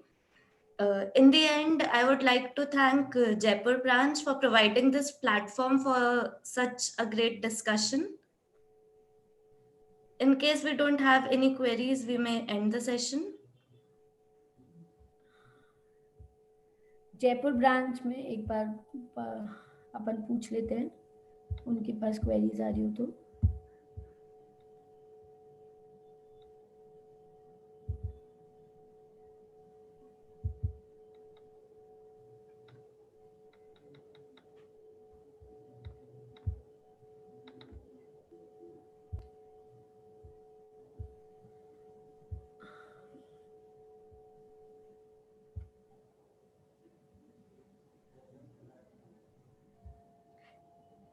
There are no queries, ma'am. In case you may like to add something, or we may end. So many participants are there, so I would also like to elaborate some more points, because मुझे लगा कि 10-15 minute शायद queries में लग जाएंगे, तो we can discuss it for मैं थोड़ी सी इस पर और चर्चा करना चाह रही थी. I will just take another 5 or 7 minutes, then after we will end this. जो हम कंप्लाइंस की बात कर रहे थे, कंप्लाइंस ऑडिट की बात कर रहे थे, क्योंकि मैं उसको काफ़ी छोटे मैनर में आपको बता रही थी. अभी मैं थोड़ा ड्यू डिलिजेंस के ऊपर बात करती हूँ. Friends, this is not the time. हम लोगों को, हम we are expert and we are well versed and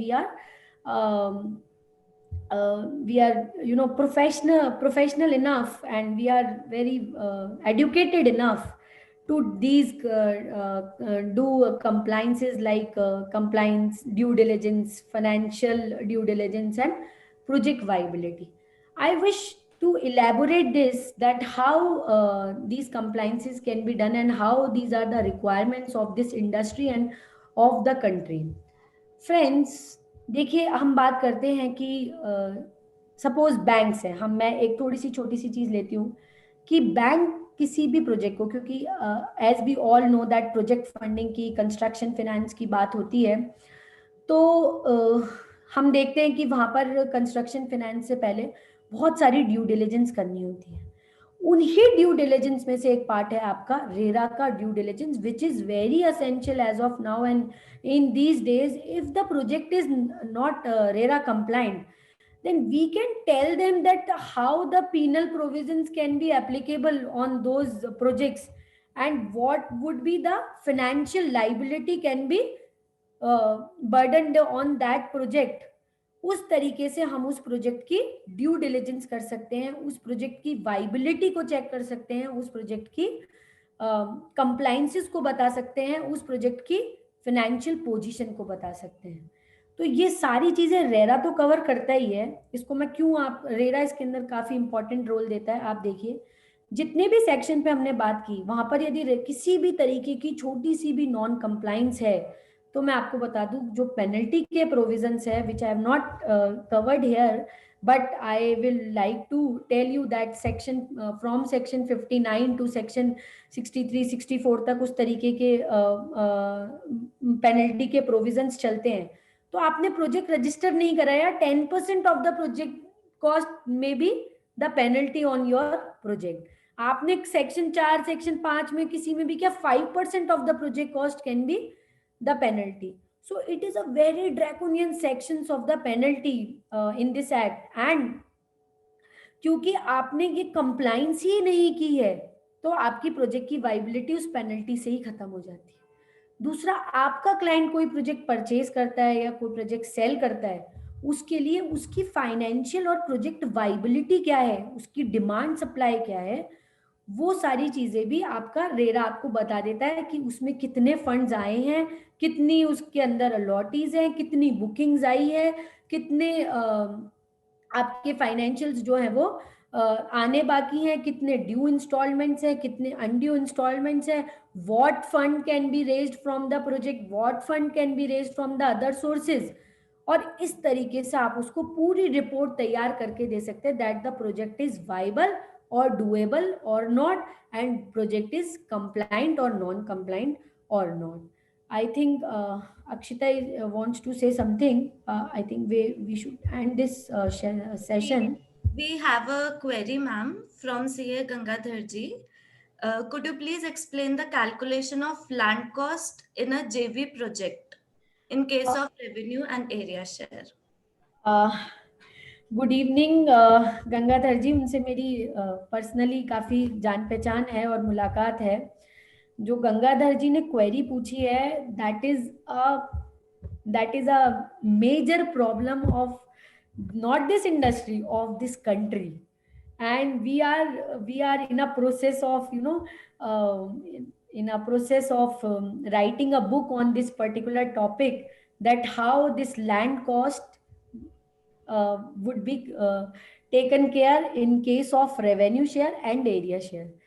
friends, मैं आपको एक चीज बताती हूँ. जो गंगाधर जी ने क्वेरी पूछी है उसके लिए हम बात करते हैं कि लैंड कॉस्ट रेवेन्यू शेयर और एरिया शेयर में क्या होगी. उसके लिए हमको सबसे पहले समझना पड़ेगा what is this revenue share and the area share.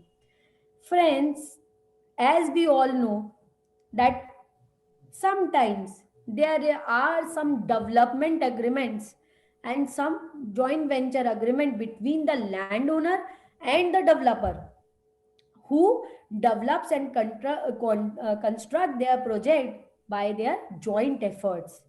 In that scenario, these terms revenue share and the area share come. अब हम बात करें यदि रेवेन्यू शेयर और एरिया शेयर की, तो ये रेवेन्यू शेयर क्या है उसको मैं छोटा सा एक चीज आपको बताना चाहती हूँ और उसके कॉस्ट भी मैं आपको साथ साथ बता देती हूँ. Revenue share is wherein land owner अपनी जमीन लाया, डेवलपर उसके ऊपर कंस्ट्रक्शन कर रहा है. अब जो भी रेवेन्यू आएगा उसका सर्टेन परसेंटेज लैंड ओनर और डेवलपर के बीच में बटेगा. बट रेरा के अंदर एक समस्या आती है. वो समस्या क्या आती है कि only one account will be open for the particular project of which the whole revenue will come. अभी अभी मैंने आपको बताया that 70% of the revenue will be deposited in that particular account. तो how we take this land cost, उसका मैं एक आपको बताती हूँ कि उसको हम कैसे लेंगे. We need to estimate our revenues in this case. In the particular revenue share जो है वो हमें दोनों में ही इस तरीके की प्रैक्टिस होगी कि हमें अपने रेवेन्यूज को एस्टिमेट करना पड़ेगा. रेवेन्यूज को एस्टिमेट करेंगे क्योंकि यदि आप सपोज करिए लैंड कॉस्ट, यदि हम राजस्थान में अभी तक इस पर कोई चर्चा और इस पर कोई नोटिफिकेशन नहीं आया है कि what would be the land cost and the construction cost in case of this revenue share and the area share. But as per my understanding, मैं आपको इसको इलेबोरेट क्यों कर रही हूँ, क्योंकि आपको पैस उस लैंड ओनर को सपोज 50-50 का मार्जिन है, अलॉटी से 100 रुपए आया तो आपको उसको 50 रुपए देना है. अब यदि आपने उस लैंड कॉस्ट को नहीं लिया तो जब आप सर्टिफिकेट बना रहे होंगे तो वो कभी भी इनकर में नहीं आ पाएगी क्योंकि लैंड कॉस्ट कहीं पर एस्टिमेट ही नहीं हुई. तो सबसे पहले estimation of the land cost is very important. वो कैसे होगा? We need to estimate our revenues and once we estimate our revenues, उसका जो सर्टेन परसेंटेज है which is 50% in this case, we will park this as a land cost. यदि हम वो park नहीं करते हैं, उसकी समस्या बताती हूँ, एस्टिमेशन नहीं किया तो लैंड कॉस्ट इनकर कभी होएगी नहीं.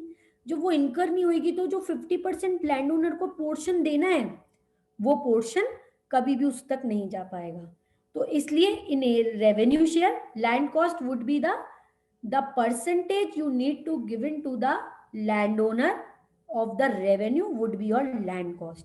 And as concerned to area share, which is very crucial, wherein your landowner and your promoter is separate. मैं आप लोगों को प्लीज इस बात में वापस बोलना चाहूंगी कि राजस्थान रेरा अथॉरिटी के साथ ये डिस्कशन में भी है चीज, और इसके ऊपर एक नोटिफिकेशन अभी आने वाला है, तो उस पर जो डिसाइड होता है वो एक अलग चीज है। अभी आज की जो स्थिति है वो मैं आपको इस पर चर्चा करके बता रही हूँ कि एरिया शेयर के अंदर भी आपको लैंड कॉस्ट कैसे होएगा कि आप एक भी रुपया लैंड ओनर अपने सेपरेट अकाउंट में नहीं लेके जा सकता। And what is area share, sorry sorry मैं बताना भूल गई कि एरिया शेयर क्या है। एरिया शेयर में ये होता है कि आपने सपोज बिल्डिंग बनाई, वहां तो रेवेन्यू उन्होंने बांटे थे, यहाँ पर वो पर्टिकुलर यूनिट्स को अपने में बांट लेते हैं, ईयर मार्क कर लेते हैं कि इतनी यूनिट लैंड ओनर लेके जाएगा, इतनी यूनिट डेवलपर लेके जाएगा। अब लैंड ओनर का एरिया यदि वो खुद लेके जाता है तो वो अपनी रिसीट खुद ही लेगा, लेकिन क्योंकि रेरा बोलता है दैट सेक्शन 4 जो हमने अभी 4(2) LD की बात की, that each and every receipt from the allottees of the 70% of which would be deposited in that particular account. So landowner is not allowed to take his money by his own wish. That money should be routed from that separate account. And in that case also, you have to assess your land cost according to the revenue which you need to give into the landowner for his share. So in both cases you need to estimate your revenues.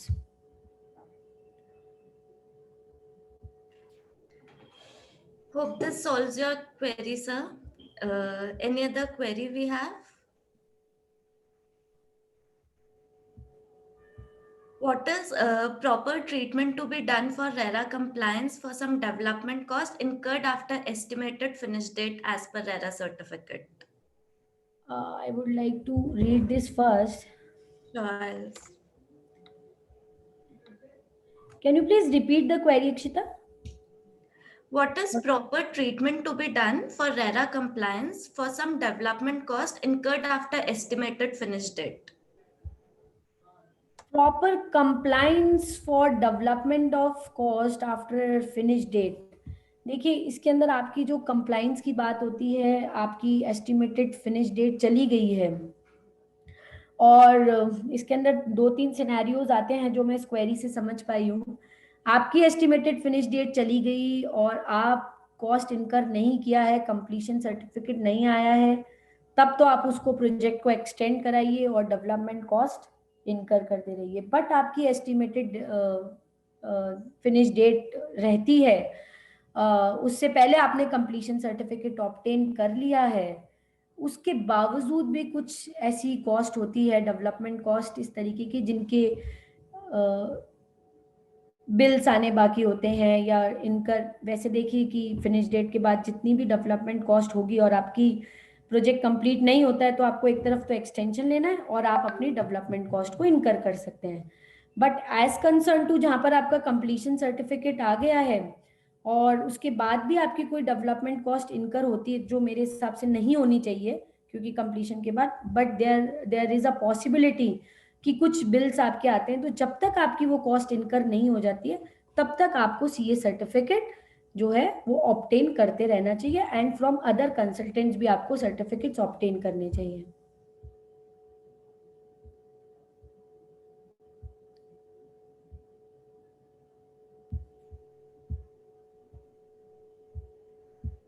Any other query, Akshita? No, ma'am.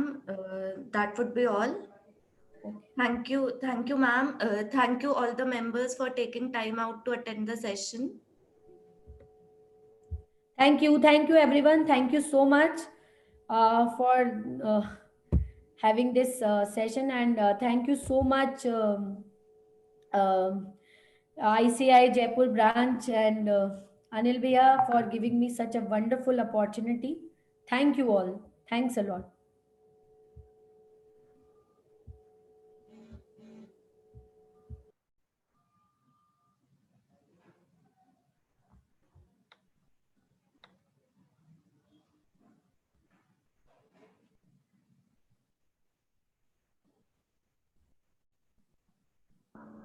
Thank you, Akshita ma'am.